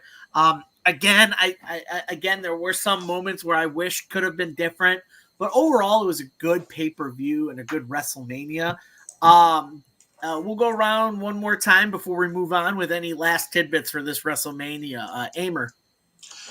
You guys are talking about the ego thing, and I have no doubt that it was there. Maybe not so much for Rock at this point, although who knows in retrospect. Hogan's ego is well documented. It didn't really come across to me in this match, although no question it was there. He was ready. Hogan is first and foremost a businessman, right? I mean, there's no question about that. He's about the money, and you know he's always going to do business. Certainly, he did it in a way that he still, you know, got to flex and pose and all of that stuff at the end. And of course, I'm sure Vince McMahon wanted that too. By all accounts, the story is, and again, like I said, I could go on for hours, but I promise I won't, that, you know, the general consensus in the back was Hogan's coming back. Okay, that's great. Oh, he's bringing Hall and Nash with him. You know, that was the general consensus, unfortunately. And obviously, we as fans, we didn't know that. In retrospect, it's kind of easy to see now about the way things shook out with Austin and Hall. By all accounts, it was that Austin seemed like, I'm being pushed down on the card. I'm not getting, you know, the big match here.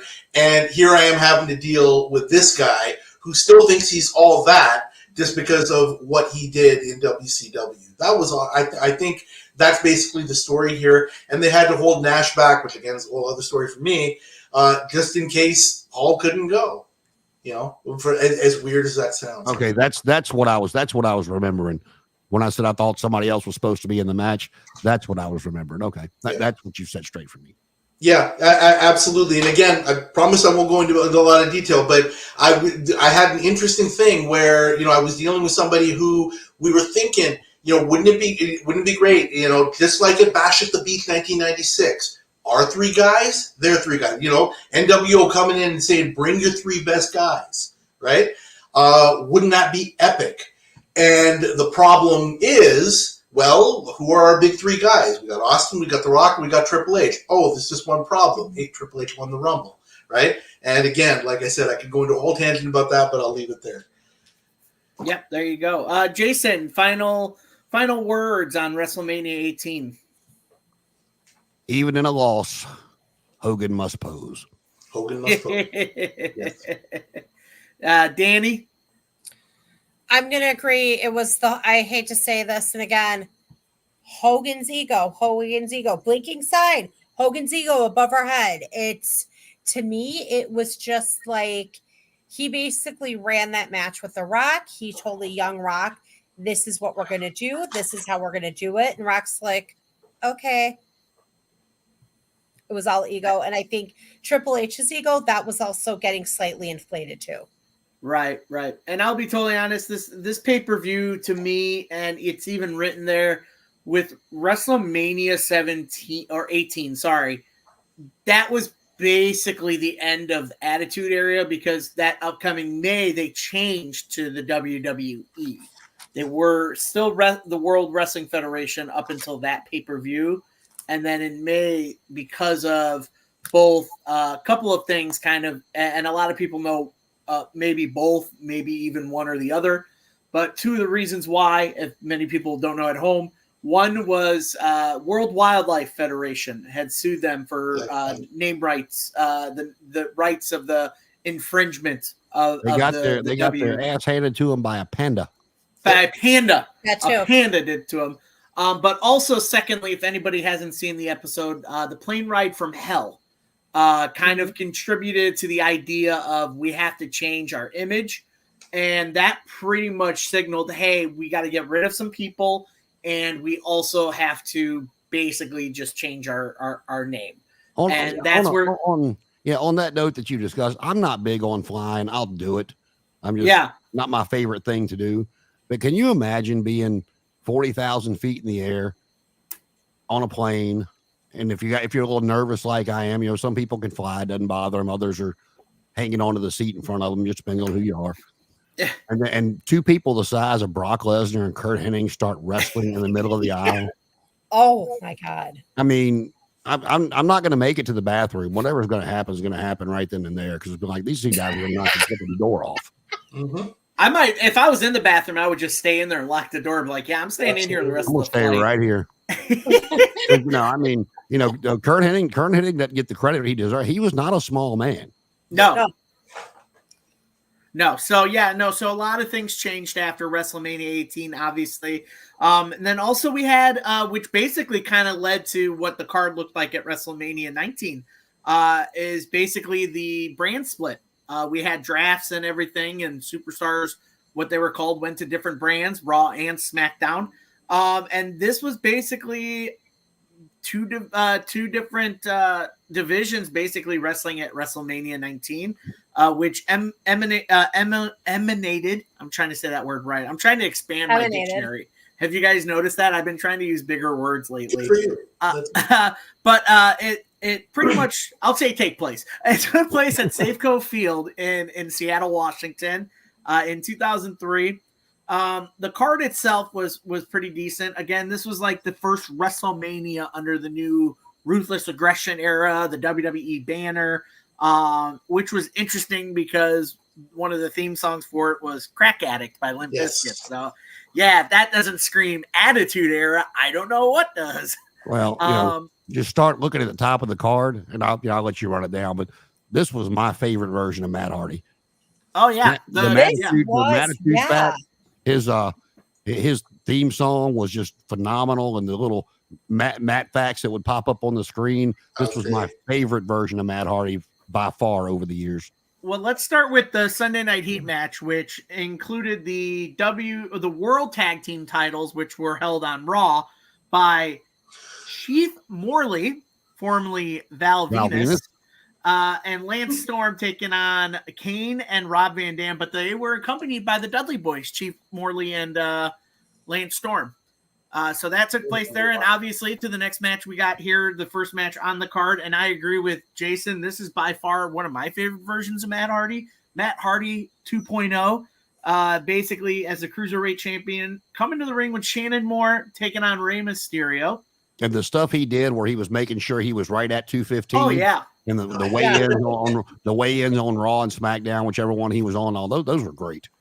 Yeah. I mean, obviously, I honestly think we wouldn't get what they showed, like statistics and all that, like from what they show now with everybody, if it wasn't for Matt 2.0, because he's the one who had that. He had like all like the screen to the side with his statistics and his socials. Like he basically started that. That's what I remember from his character, and I loved it.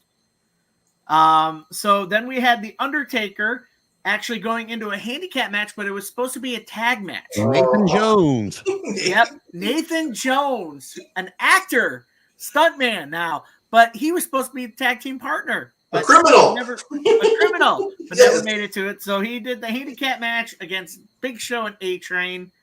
Then you had Trish Stratus wrestling Victoria and Jazz in a triple threat match for the women's title.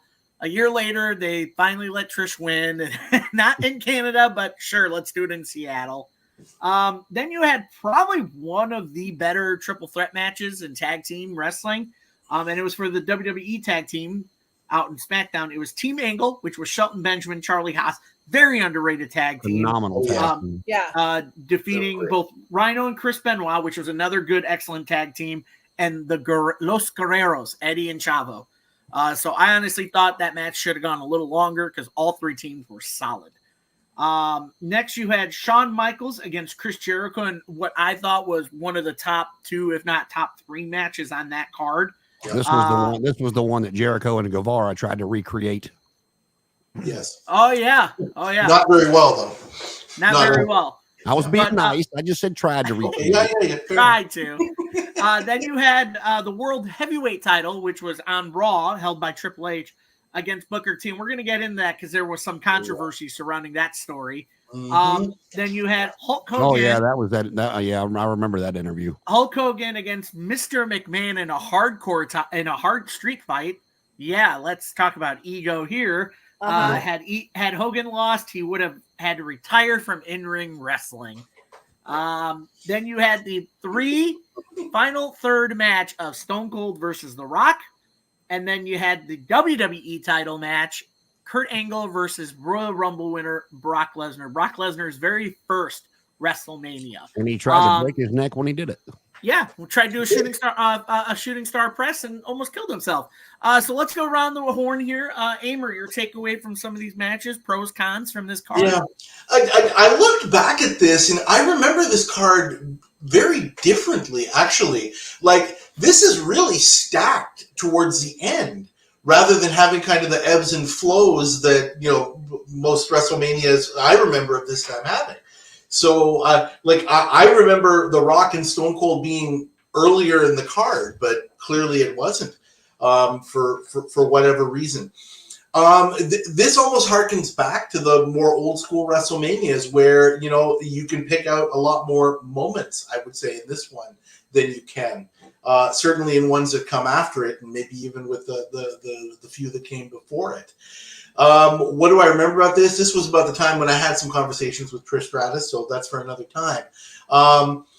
She finally got to win. I guess it's like, Seattle, Vancouver, close enough, right? You're in your home country, Trish. It's all good. Something like that. At least I think that's what she thought, based on my conversation with her. Team Angle, yeah, the tag match, that was really underrated. I watched that back again, and I'm just like, these guys deserve more time. But clearly, because everything else was so stacked and was given so much time afterwards, It's a shame that one kind of seemed to get kind of cut short. Michaels and Jericho, oh my gosh, what a match! That was just tremendous. And people today should go.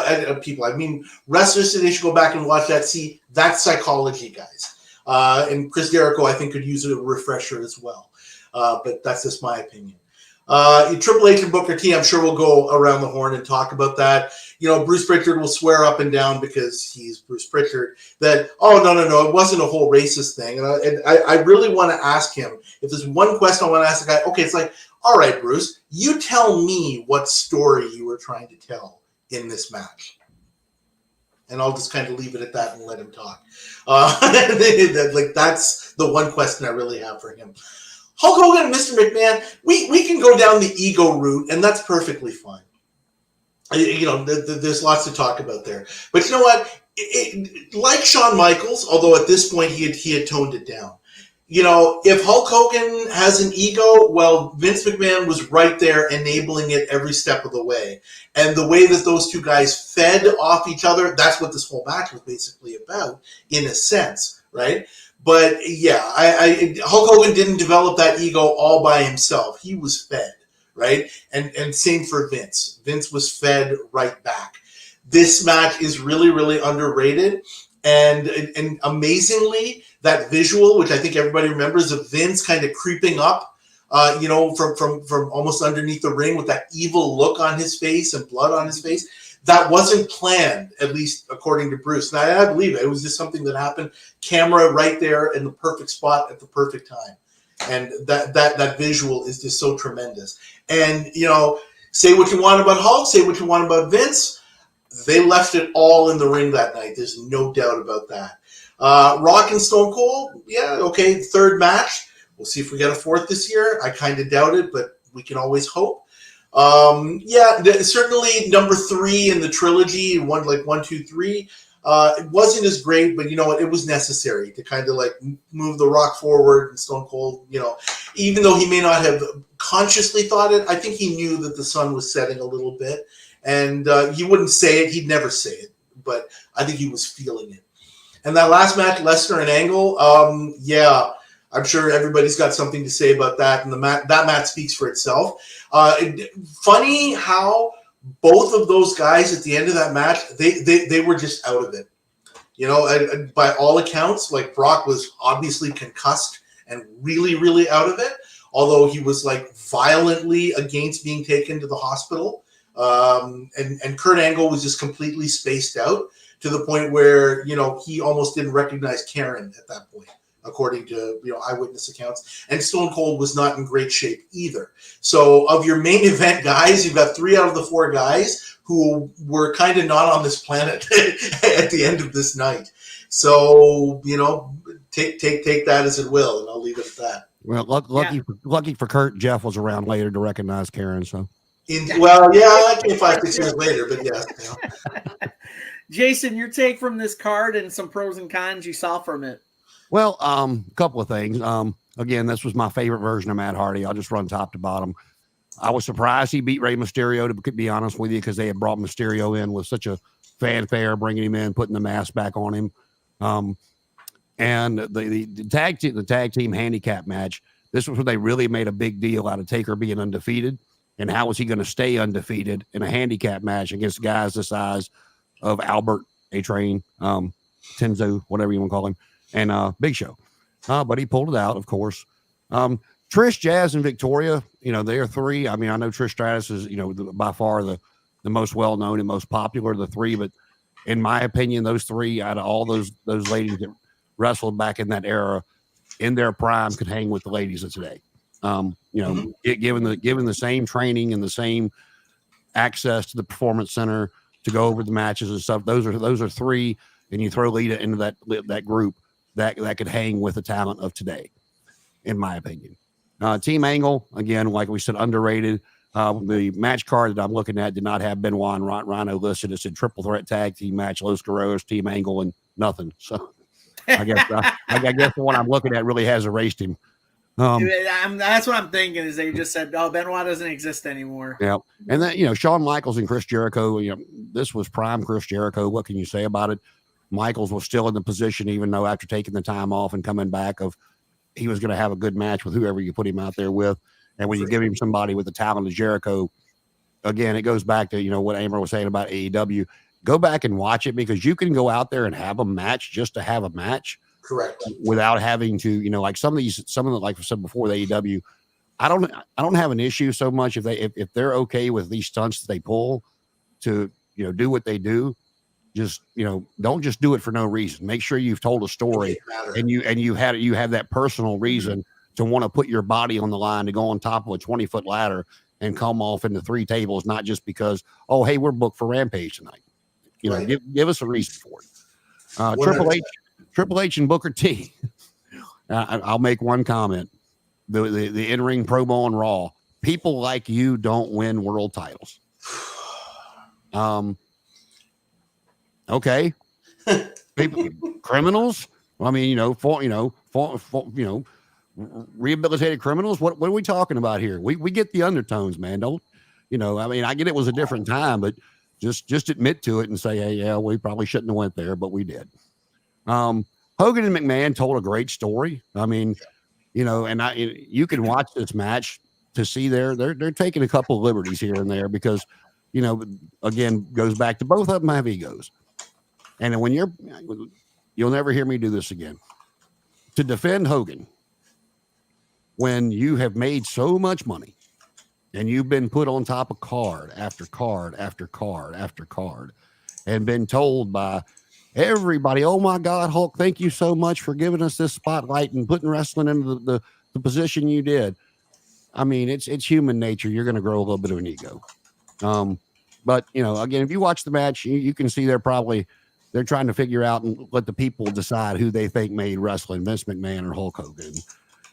Great shot of Vince with the blood, kind of goes back to the unplanned blood with Bret and Stone Cold, that iconic shot in WrestleMania 13 of, Steve Austin, the sharpshooter, bleeding and then passing out. You get another one of those unplanned blood moments. And then The Rock and Stone Cold here with, now I've heard something different. From what I've heard, Steve had said this was going to be his last match. He told Vince this was going to be his last match. Really? And Vince asked him not to tell anybody because he was getting ready to take the company public. And he did not want it hurt because their biggest star was getting ready to retire. And Steve agreed. And as to where I understand from a business standpoint, if that's actually what happened, they really missed the boat, because if Steve Austin, they come out and say, hey man, come on, Rock, one more time, win, lose or draw, I'm done. The magnitude of this WrestleMania would be remembered for a whole lot more than what it is if that had been billed as Steve Austin's last match. And the match itself reminds me of when Shawn went out for 4 years. Yes, it was Shawn Michaels against Steve Austin, but was it really Shawn Michaels against Steve Austin? It wasn't the Shawn Michaels we were used to seeing in the ring and the show he was able to put on. You could tell he was beat up, he was hurt, and he could not do the things that he wanted to do to put Steve over properly. So kind of the same thing in my opinion. Yes, it was Stone Cold, but you could see he was moving a lot slower than what he had been moving in the past few years.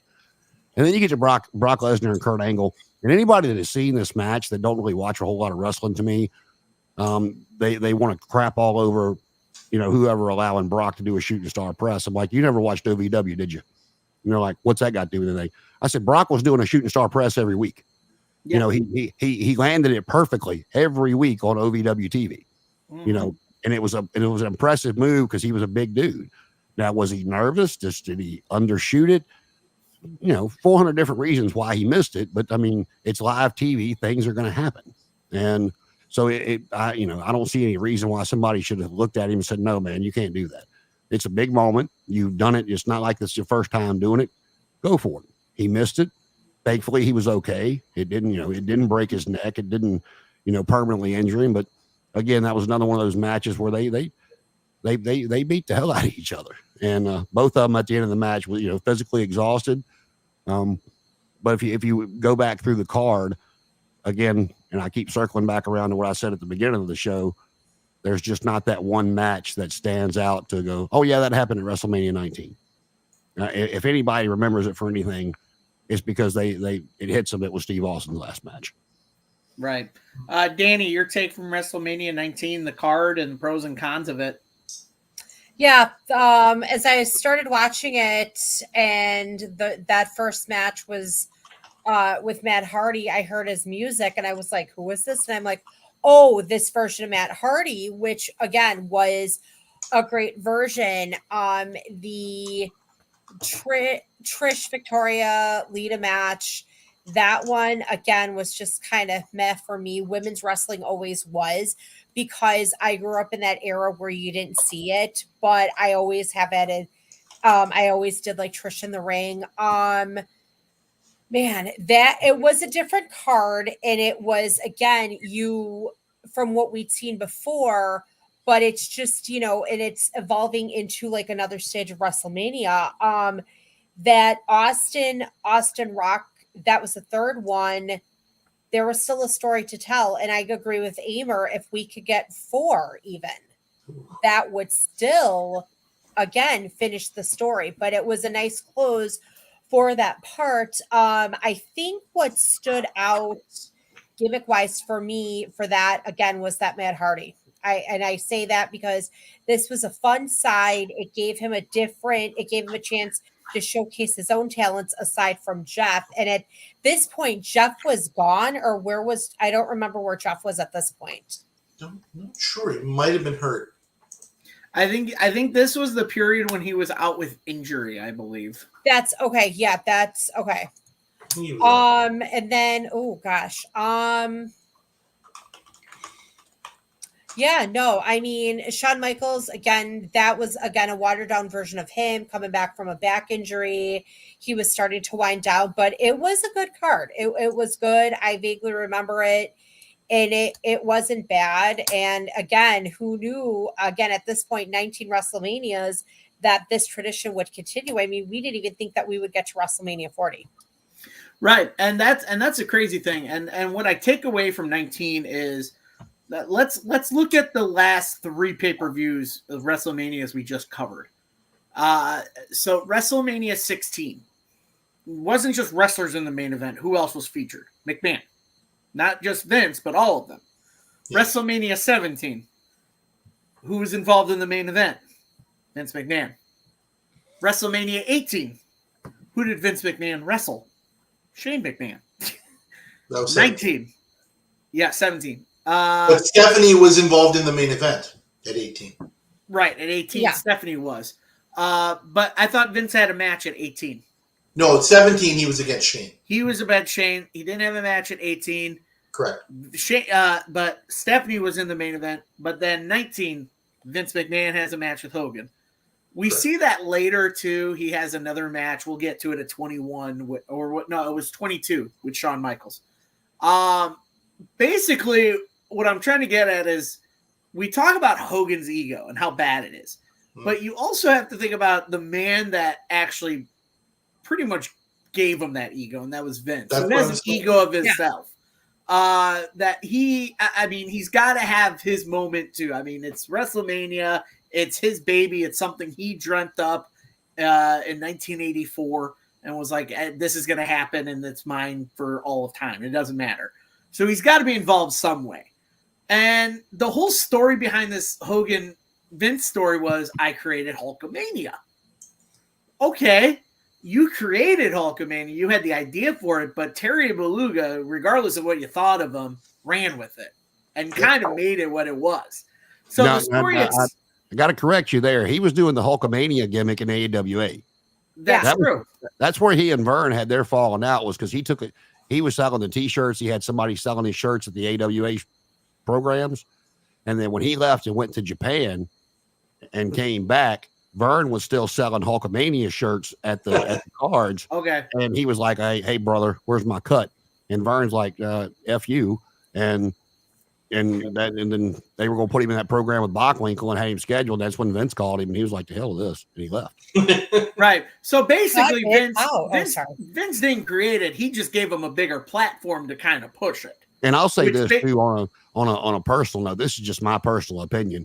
You know, did Vince create WrestleMania? He named it. I think he took the idea from Dusty and Starrcade and said, "Oh, look at that!" But wait, I'm in New York. I can do it better, and let's get some celebrities involved. I mean, I think he took Dusty's idea to the next level But you know, a lot of stuff Vince did, I don't.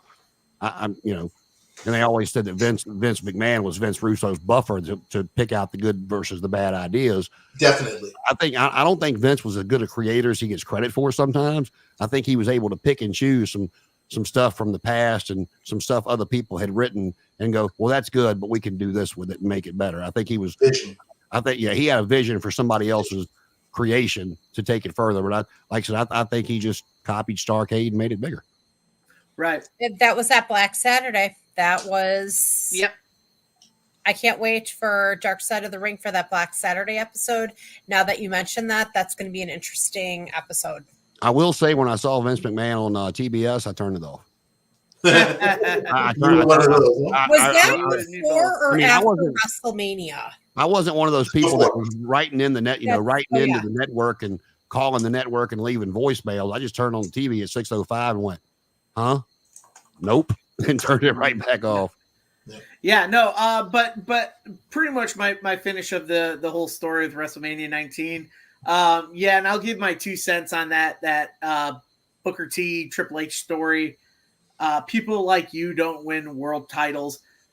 It's funny how far we have come from that little sub kind of story of what it is, because obviously, get down to the brass tacks, you have Bobby Lashley wins it, Big E wins it, Kofi Kingston wins it. And then obviously Roman Reigns, I don't know, because of Rocky Johnson was African American, so that still runs in his blood. African Canadian, technically. Well, yeah, which means The Rock technically was one too before. And now you've got the story in AEW of Swerve, chasing his world title. So just to say, back then, I think what's funny now is it's more being embraced by it now, which is, I think pro wrestling is learning from that. Mostly WWE is learning from that moment, because again, that's like you said, Amer, Bruce Pritchard denies it. It has nothing to do with racism, but someone backstage said, oh yeah, let's make it about race. And I'm not going to point fingers, but his initials are VK. So VKM. Well, you remember, I don't remember if it was Raw or SmackDown, but you remember him using the N-word with John Cena on live TV. How about when he won the ECW title and he wore the do-rag and acted gangster? Oh, yeah. I mean, believe me, I'm the last person who would ever, but please don't think I'm being an apologist for Vince McMahon or anything like that. But I would look at it more in terms of kind of like in the Bill Watts way, right? It's how and where they grew up. And I don't know if it's so much overt racism as it is just kind of like tone deafness, or not not even comprehending. Like the example I use is, for some people trying to explain racism to them, and I don't want to get political or anything, but it's like trying to explain the internet to a caveman. Like they can't process it, like they just don't understand it. Well, I'll tell you this. Like, do you understand that that's racist? What are you talking about? They have no frame of reference for it. Well, I'll tell you this. From my point of view, it would have been viewed to this day. It would be viewed in a much better light if they led up to it the way they did. Yeah. Triple H said exactly what he said, and Booker T won. I agree. And was able to come out on Raw and say, you know what? Yes, people like me can do things. Correct. Yes, no, I agree. And that's what I was hoping on Conrad's show, that what Bruce Pritchard would say. Whatever, but that's a whole other story. And the thing about this, again, I don't want to sound like an apologist. Don't blame Triple H for this. He was just going out there and doing what he was told. He wasn't married yet. He didn't have the keys to the kingdom, okay? That came in October of 2003. He still has to be a good boy. He's not married to Stephanie yet. That's still 6 months or so down the line, okay? And remember, the year before, he had to go and put on the Kane garb and go and bang Katie Vick in a car. All right? Don't forget the Katie Vick incident. Cripps is just doing what he had to do to get to where he had to be. Right? And just the last thing I'll say about that is, for all you can dump on Triple H, and he deserves to be dumped on for certain things. But you know what? People say, oh, he only got to where he got to because of who he married. No, I'm sorry. To all of those wrestlers from that era who think that, or all the people who think that, You know, while you were going out to the bars and you were chasing after women and you were doing whatever, Trips was getting up early and going to production meetings. Absolutely. Okay? He was learning the business. All right? So can you blame him for certain things? Can you blame him for, you know, being in Vince McMahon's ear and maybe saying this and maybe saying that? Whatever. But you know what? He put himself in a position to do that. If you've ever seen the and one of his documentaries, they've done so many, but one of the documentaries they did with Triple H, they were asked, they got to the whole Stephanie thing, and he was asked about it, and he said he had a couple of different people say something to him, and he said finally Taker walked up to him and said, "Hey, let me talk to you for a minute," and he said he just went, "Oh hell, here it comes," and he said Taker took him behind the closed door, and he said, "Let me ask you something. Do you love her?" And he was like, "Well, yeah, why?" He was like, "Well, it's like this. You realize that from, you know, if y'all stay together, that anything you accomplish from this day forward, people are going to say XYZ about you. And if you're okay with that, nobody else needs to worry about it." And he goes, and he said right then and there, he goes, coming from Mark, he goes, I didn't care anymore. Good for him. Yeah. Because Taker was absolutely right. Yeah. But basically, we'll move on to that. Basically, my final sum. Wrestle card was decent for WrestleMania 19. Obviously, you know, you had the two brands defending their certain titles there. Obviously, the main event with Brock Lesnar winning his world title there was a big moment for him, obviously, and glad that, you know, both of those guys came away, you know, not as worse as it could have been. And obviously the Stone Cold Rock match, you know, obviously we all want to see a fourth one just because that's just nostalgia for us. And it would be really cool to see one more time. But again, this was the whole last Stone Cold taking time off of wrestling, but was still on screen. He was still on screen as an authority figure, as a co-Raw manager. Then he was like the authority figure there, like the commission, the enforcer. Yeah. Thank you. And so he was still shown on TV, so he didn't really go anywhere. And he continuously pops up here and there anyways for WWE. So he's not really gone. But you know, it was really cool to see that trilogy match ended and see. And for most people, a lot of people were excited to see Rock finally get that win back from Austin. Me personally, I'm glad he did. Just because I didn't want to see Austin go 3-0, even though I liked both guys. I was more of Austin than Rock, but I liked both. I'm glad Rock got that win back at a WrestleMania against Austin. But overall, 19 wasn't too bad. So very excited that basically this was the start of the whole branching of brands right now. So with that, unless anybody's got anything last thing to say about WrestleMania 19, let's move on. No, let's get on to 20. Yep. So we move on to man, it is crazy to think 20 years of WrestleMania happens, right? And it's a very exciting time. It happens in 2004, 20 years, 1984 to 2004, where it all begins again. The tagline for WrestleMania 20.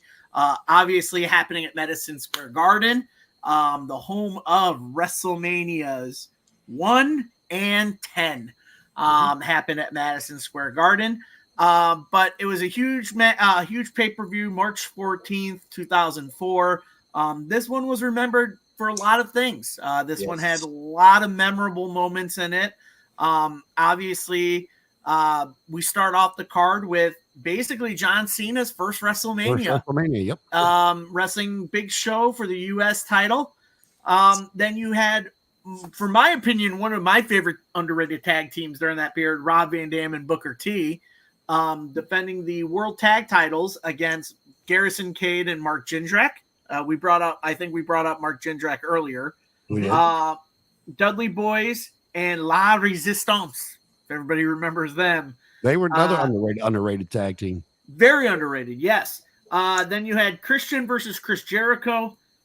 Evolution against Rock and Sock Connection, a 3-on-2. Then you had Tori Wilson and Sable against Miss Jackie and Stacy Keibler.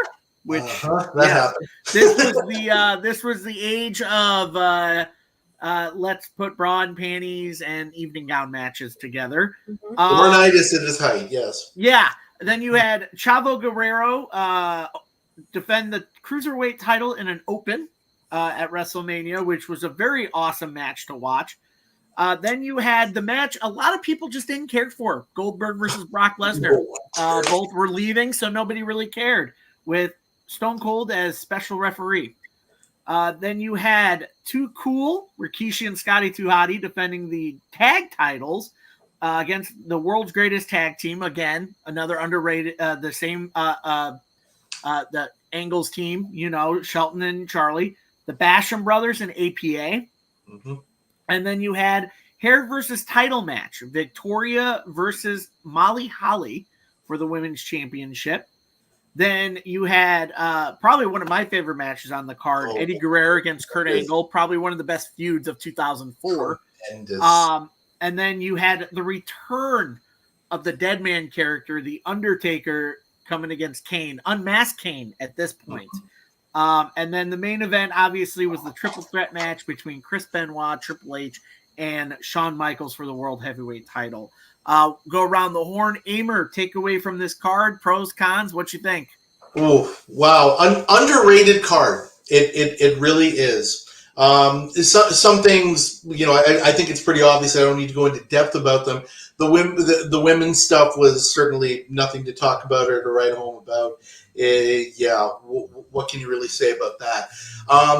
Again, kind of stacked towards the end. The return of The Undertaker was epic. It really, really was, because just to put it into context, this came after Undertaker needed some time off, but he had lost to Kane in a Buried Alive match, right? And so that was the whole thing.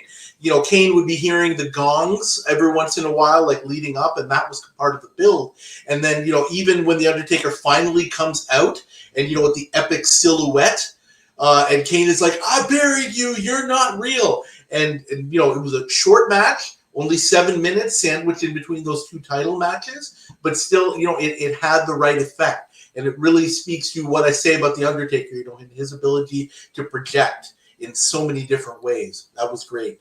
The action matches with the tag teams, again, abrupt, right? I mean, the first one with RVD and Booker T, 7 minutes, 49 seconds, and even the Fatal 4-Way, the later one was, 6 minutes. Again, it is what it is. You get what you get. I still remember Goldberg against Brock Lesnar. Even in the movie theater where I was watching, people were just booing, like, please end this. Because I think everybody all over the world, no matter where you were, in the arena, at a movie theater, watching or whatever, it's like, Stone Cold, just please get rid of these guys. We're just sick of this. I think that was just a universal feeling all over.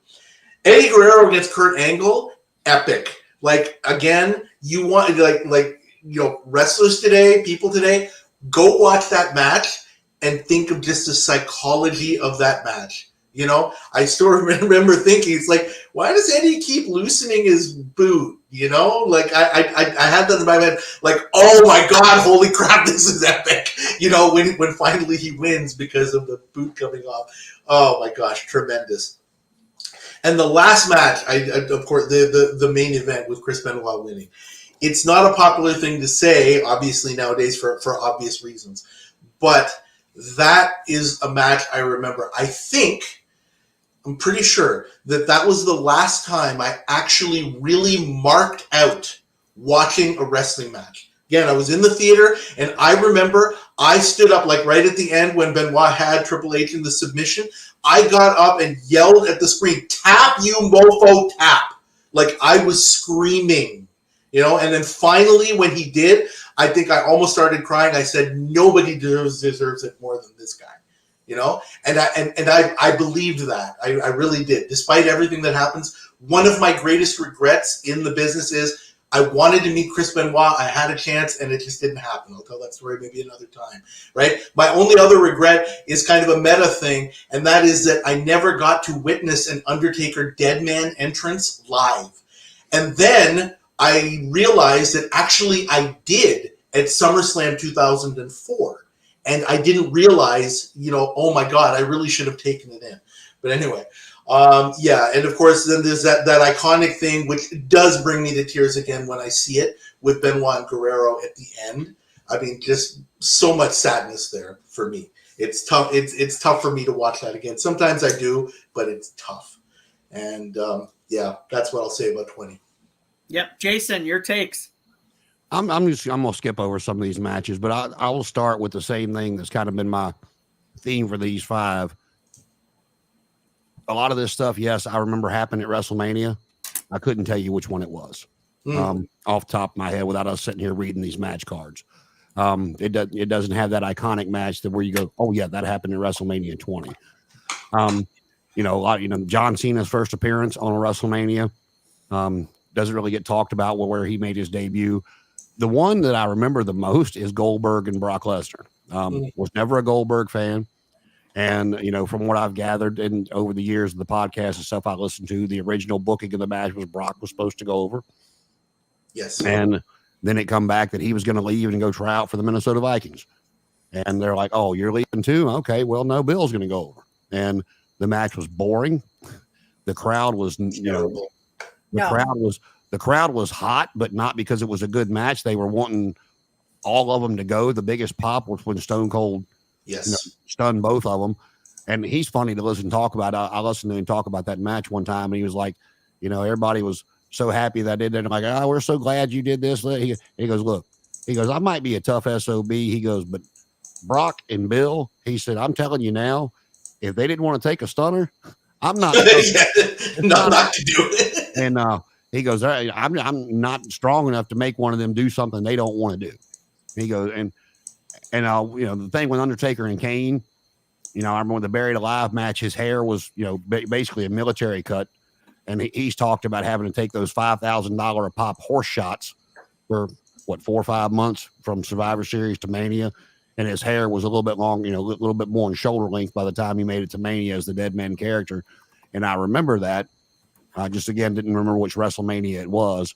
And then, Eddie and Kurt was just what an amazing wrestling match. Phenomenal. I mean, you're not going to get any better if you want to sit down and watch a wrestling match with wrestling holds, reversals, and psychology. Like I said, you were talking about that, and I sit there and remembered watching him do the same. Like, man, why does he keep messing with his boot? Is it messed up? Is he having issues? And then, of course, the end, you see why he was messing with his boot.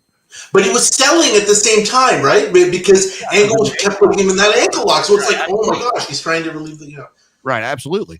And then, Chris Benoit defeating Triple H. And, that's an iconic moment that I'll remember, forever, was Eddie and Chris holding those belts up and hugging each other and the fanfare and the confetti. And I mean, I don't tear up much with wrestling. Most of it I can be like, yeah, okay. But, for a lot of different reasons, I was like you. I didn't think there was 2 more deserving guys to get it than those 2. Plus being, former ECW/WCW guys, not being, homegrown WWE talent, not being your typical Vince McMahon, Hulk Hogan, Sid Vicious, Davey Spivey type characters, being looked at more as the little guy, not a Brock Lesnar, not a Bill Goldberg, not an Undertaker. And for those guys to be standing out there with the 2 big titles, and which, people have crapped on for a lot and they still do now. I've never had an issue with it because we only had 2 shows for a while, being Nitro and Raw, and there was a champion on each one. So if we're going to have 2 different shows, I don't mind having 2 different titles. But, to see those 2 guys out there, at 6 foot, 6'1", 5'11", 220, 215, whatever they were at the time, holding up the 2 big belts. And, you could see the emotion just coming from both of them as they embraced. And if you have any soul at all, if you're watching that and their backstory, you can't help but get emotional from it. And again, iconic moment. Absolutely. I remember the beginning of the match, with it being a triple threat, and they're all standing there, and Shawn Michaels super kicked Triple H out of the ring to stand toe to toe with Chris Benoit. And everybody's like, oh my God, look what, he just turned on Triple H. We knew this was going to happen. Well, what else do you say? I mean, so again, iconic moment. I teared up, but I could not have told you that was WrestleMania 20. Yeah. Danny, your takes and, just pros, cons of this card and moments from this card. First, Cena's debut. This was by far the best version of Cena. Like when he started as that heel character and showed up, and it was 2002, summer 2002, and he's like ruthless aggression and just his facials and his body language. And if I remember, didn't he beat Angle on that episode of SmackDown? No, He think lost. He won. He lost, but he but held his stepped own. up He to held it. his own against Kurt Angle, and he was impressive. Yeah. Okay, I couldn't remember if he won. And then Undertaker, he's like, what's your name? And then Cena goes, John Cena. And then we get the evolution of that, that Dr. Thugonomics from that Halloween episode. This is a version of Cena that I loved. And if Hogan can go, again, Cena, what is Cena now? Cena's 46. If Hogan can be a heel and revive his career, Cena can do it. But because of the Make-A-Wish stuff, they won't do it. And I think Cena and his bald spot now, not to make fun of you guys, but still, it's just I got a huge one. Yeah. Cena's just, he's still fun to watch. Hadn't quite got there yet. He's boring. He's like flat diet Coke to me that somebody left out and you think it's good. It's like, ew, nobody wants this. Cena's boring to me, but this was not a bad version of Cena. That fatal 4-way Garrison Cade, such a I'm going to be Danny Downer. Shocking what happened to him, and I would have loved to have seen him gone further in his career when he was with that tag team with Jindrak. And what else? I'm not going to go through the whole card. Evolution though, Orton, Batista, Flair. And I don't think Triple H was in Evolution at that time, or he wasn't. Yes, he was. Yeah. Okay. Yeah. And then Orton turned on Evolution later, I think that year, was it? Or was it Summer? It was right after SummerSlam. Yeah. They turned on him because he beat Benoit for the title. They turned on him. I was there as well. Yeah. No, I liked Orton, when he first started. I liked Orton in Evolution, but that Burn by Light is what made me think about it. And I love that version of Orton. And then what else do we have here? Ultimate Dragon, and we have Lesnar Goldberg. I'm vaguely remembering that. And I read somewhere it's a good thing. that Lesnar, I don't know, Lesnar, I was always kind of lukewarm to Lesnar. Like, I liked him, I didn't like him. Goldberg was just the guy that had the pyrotechnics. You just all of a sudden, with the, you saw him, you could see an arm and he's like this uppercut, whatever. He comes out, he did a jackknife, a spear, a power bomb, and that was it. Yeah. And I read somewhere, and Jason, you might be able to confirm this, that they never really trained him at the WCW power plant, which I think made this match as boring as it was. They did, but not a lot. He had maybe 6 months, 8 months, not enough time. That's why Regal made him look so bad on Nitro. Yeah, because they told Regal to go out there. Yeah. They told Regal to go out there and have a 6-minute match with him, and he couldn't have a 2-minute match. Yeah, it's like, but you know what though? Here's the thing: the Ultimate Warrior, right? And I heard on some podcast, Goldberg was WCW's Ultimate Warrior. Yeah. Oh, I can see that. Yeah, I can see that. And Molly Holly never really did anything for me, but then Eddie, God bless Eddie's soul, and Angle. And I've said this before, and I don't know if Amer and Jason, you know this, but I remember saying a couple episodes ago that there's times I've cried as a wrestling fan, and one of them was Eddie. And I remember tearing up when Eddie won this title. And I remember actually reading somewhere where there was a guy who was in line to see Eddie Guerrero. And, Guerrero sitting at the table signing autographs. And the guy was maybe second or third in line. And he was talking to the guy behind him in line. And he goes, yeah, Eddie Guerrero means so much to me. And I did all this just to see him. And Eddie overheard this and broke down in tears when that fan said that. And he was a guy that I think was just so human as a wrestler, because, these guys have these alter egos, and obviously, and Guerrero was just so human. And for him to win that was just amazing. And that's where him and Benoit hugged. That again makes it dually sad because we didn't know this was going to happen.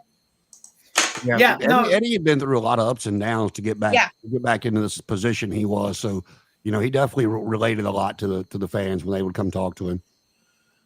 Yeah, no, this card in general, there was just a feel to it.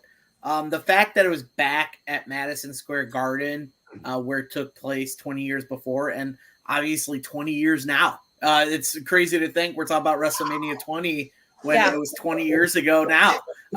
So I thought I wanted to bring that up to you guys, by the way. And I'll say this too. Eddie Guerrero is a prime example of, for all the people that have bashed WWF and WWE over the years, they do some good stuff too. Yes. And when he passed, they still had not quite gotten out of the financial hole they had gotten in when he got released with his drug problems and everything. But they were doing well again. But for them to take somebody like Vicky Guerrero, who had only been thrown into a storyline a couple of times with the Dominic stuff, and just we knew who she was, from a couple of different things, but to fully employ her, to allow her to take care of her children and not have to worry about finances, and allow her to finish school and then go on to do the things she's doing now. You're not going to find many places that'll do that. A lot of companies may help with final expenses and stuff of that nature, but they made sure his family was taken care of. Yes. Yeah, and that's almost the feel we get right now with Wyndham Rotunda, Bray Wyatt. Yeah. As a lot of money they're making, they're sending it to his kids, to his family, to make sure they're well taken care of, all funds that they raise. And I heard a rumor they may even induct him in the Hall of Fame this year, which by all means, I mean, creatively is a smart idea, because the guy was a creative genius. I keep seeing stuff where they're going to bring Bo back, as kind of a tribute, to continue Bray's work. And it's just like, I'm excited to see it on one side of the coin. And on the other side, it's like, we only ever got to see a goofy Bo Dallas character for, we never really got to see that guy that could wrestle as the NXT champion when they brought him up to the main roster. Right. And it's like, I hope he can pull it off. I hope he comes out and the fans don't just crap all over it because he's not his brother. Yes. And I will say one thing before I move on to the rest of WrestleMania 20, that is, if they do bring Bo to kind of continue that kind of dark character, I hope he makes it his own and not a total continuation or ripoff of what Bray was doing, but in his own way of still paying tribute to his brother. I think that's one thing that I hope they do with him. But for the rest of this WrestleMania 20 card, a lot of moments stuck out to me. I think we all in agreement that the Eddie Kurt match was by far probably one of the best matches on the card when it comes to technicality. And obviously it worked so well. And their dynamic together just was so great. And their story throughout the year was great, to where Angle faked being injured to pretty much costing Eddie the title. And, once he revealed he wasn't injured, he was activated again and kind of, feuded again with Eddie, and then feuded with The Undertaker. And obviously Eddie, with his stuff going that year after losing the title, he still worked with, Ray and them doing the tag titles, and then later, working with Batista before his passing. So all around, that was great storytelling. Again, another thing on the card that I thoroughly enjoyed, and it's maybe because at their prime, they were both really fun to watch, Chris Jericho and Christian. I think that was another underrated match on the card. I thoroughly enjoyed it. Obviously, to start off with John Cena having that face turn and having the crowd behind him winning the title was a huge boost to get that pay-per-view going. But yes, Christian and Chris Jericho was such an underrated match on that card. I mean, everybody has to remember it went 15 minutes. Trish was involved too. Remember, they were kind of having that love triangle. Yes, that love triangle, exactly. But yeah, no, I obviously loved it. One thing I will take away from the Goldberg Brock, again, was Stone Cold just stealing the moment. I think I even felt that during the match. I was not really into it because I knew both guys were leaving. Yeah, and I was like, I just don't care for this match. Everybody, if you go back and watch that match, because it wasn't that long, but there's a few times where Austin just kind of backs away and is like kind of leaning in the corner. Just shaking his head. Like, everybody's body language just told the story. Just even those guys coming out, like Goldberg had his pyro, but you could just see from the way these guys were walking into the ring that, what the hell are we doing here? Right. But that's my take on it, not too much. And then obviously Undertaker coming back after obviously being buried at Survivor Series by Kane, and the whole basically Royal Rumble was one of my favorite moments of it when the gongs would hit and Kane eliminated himself. Yep. Basically kind of playing with his mind, and even having Paul Bearer come back, that was huge because we hadn't seen Paul in a long time, and him returning with the Undertaker, that just it was like we're back to what we remember and loved about the Undertaker character. Yes, we did enjoy the American Badass character. I mean, I did. I loved it. Man, the dead man himself was what we wanted. I'm sorry, I'm turning into Dave LaGreca because Dave LaGreca is the biggest Undertaker mark in the world. Yeah, the stories have it. They really had to talk him into that because he didn't think the crowd would want it. Oh, yeah. And then finally, obviously, the main event we have to talk about regardless of who's involved, but Chris Benoit finally getting that moment from all the work he's done. People have to remember, in storyline-wise, he was on SmackDown. But through a loophole, he was able to come to Raw and challenge for the World Heavyweight Championship. Won the Rumble. By winning the Royal Rumble. Winning the Royal Rumble. That's really the first time that had been done. Yes. Yeah. No, it was something different, and I loved it. And obviously the moment after of him and Eddie, these two guys who came from rival promotions just to come and climb the ladder and win their respective titles on both brands just showed how hard work they do, the respect they have backstage. Obviously the tragedy that struck both of them, in two different ways. But we still got such an emotional moment. I mean, I'm following Amer and Jason here, grown ass man myself. I still wept at that moment. And I'll because another thing about that last match that none of us has really touched on is, for as many great moments at WrestleMania as Shawn Michaels had, he's kind of the forgotten component here. Nobody really talks. He's not really talking. Shawn Michaels, to be as good as he always was, for once, is just kind of being forgotten about. Yeah, no, absolutely. You know what? And that's why it's funny that we keep bringing up his nickname of Mr. WrestleMania, because, we talk about these five, but the next 5 to maybe those are the big ones. 6 WrestleManias we're about to talk about basically highlights the resurgence and rebirth of what Shawn Michaels could do in the ring. Yeah. Basically bringing back to his golden age of what he could do back then to what he was now. And I think we'll be covering a lot of that the next couple of WrestleManias. Yeah, just to give some people something to look forward to. That first Undertaker match with Shawn Michaels, for as many great matches. Now, was it the catch can of Eddie Guerrero and Kurt Angle? No. But I will put that match up against any match that WrestleMania has ever had or ever will have, between ability and storytelling. I don't think you'll find one better. I agree.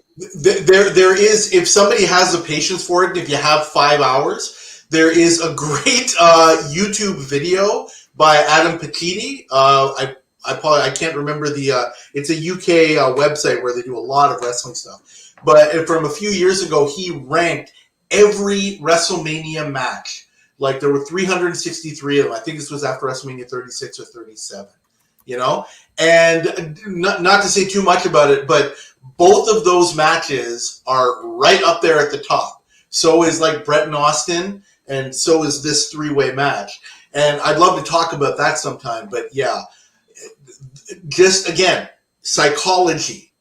Watch those matches. Yeah. No, you don't have to explain anything to anybody about what's going on in that match. You feel it.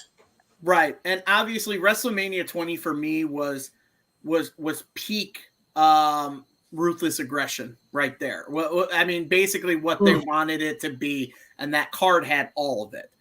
Yes. And obviously you had Brock and Goldberg leaving, so you had different things happening, different components happening in that ruthless aggression era after those two left. But obviously the card overall, probably one of my favorite cards in a WrestleMania. Obviously, I would probably put that in my top 5, WrestleMania 20.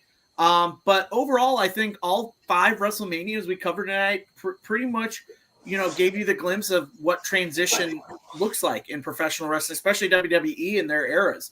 And you see the progression of attitude to both attitude to Ruthless, and then once we get from Ruthless into almost the PG kind of era of, but you still had implements of Ruthless aggression in the PG. And then obviously later on we'll talk about women's wrestling progression as well. But overall, I think the 5 WrestleManias we covered tonight, pretty solid cards. Some good memories from them.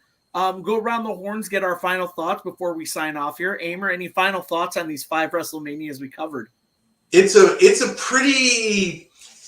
really interesting block to talk about. I mean, notwithstanding my presence at 18 and all the stuff that happened to me around it, even if that weren't the case, I think this would be my favorite block of 5 WrestleManias to talk about.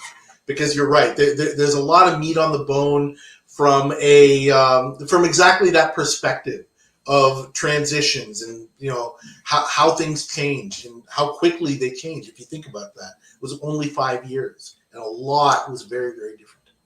Right, Jason, your thoughts? I'll go back to the beginning, and like this is not the when I said this, and I've said it a few times, it's not to poo-poo on any of the cards, but if you look from what we were used to what we've covered in these 5. The only really moment that you got was Hogan and Rock. That's the moment. And that's what WrestleMania had been based on since its inception, was the moment. And here we're getting more, like I said, these matches will stack up against just about anything you want to put them up against, the title matches in particular. But this is where, like I said, you remember the matches. Oh yeah, I remember that happening. But they made it more about the card than just about one match that to sell the actual pay-per-view.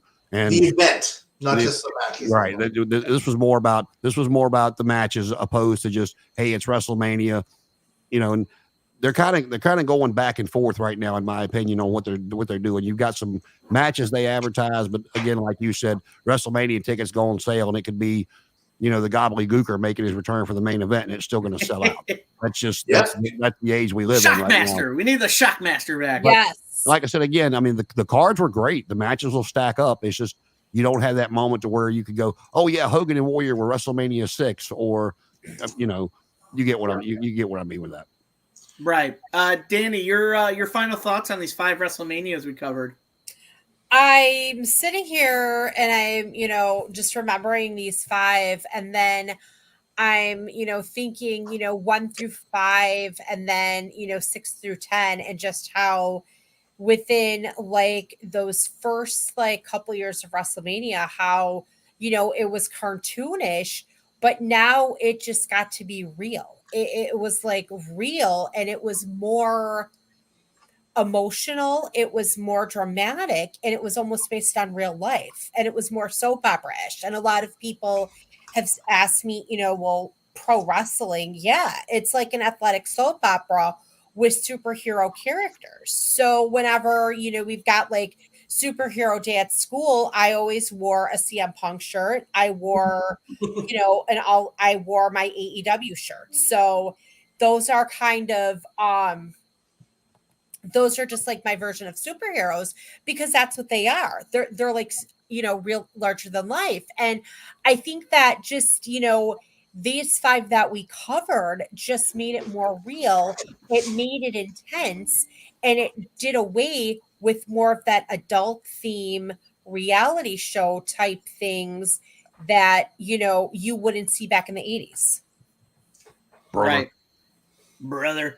Yeah, no, and I totally agree with what all you guys say. I mean, these 5 basically, I mean, these are the ones that most of the time I do remember these 5. When I mentioned earlier, I had to go back and rewatch some of the earlier ones.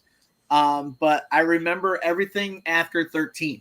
Basically, wow. 13 up until now is all the WrestleManias I remember watching. I had to go back and rewatch some of the 1 through 12 because I couldn't remember. So I'm like complete opposite. Yeah, see, my memory is not what it used to be. All I can tell you from last year is Rhea and Charlotte and Cody and Roman. Other than that, right. I'm like, what else happened last year? Right. Ray and Dominic, I remember that one. Right.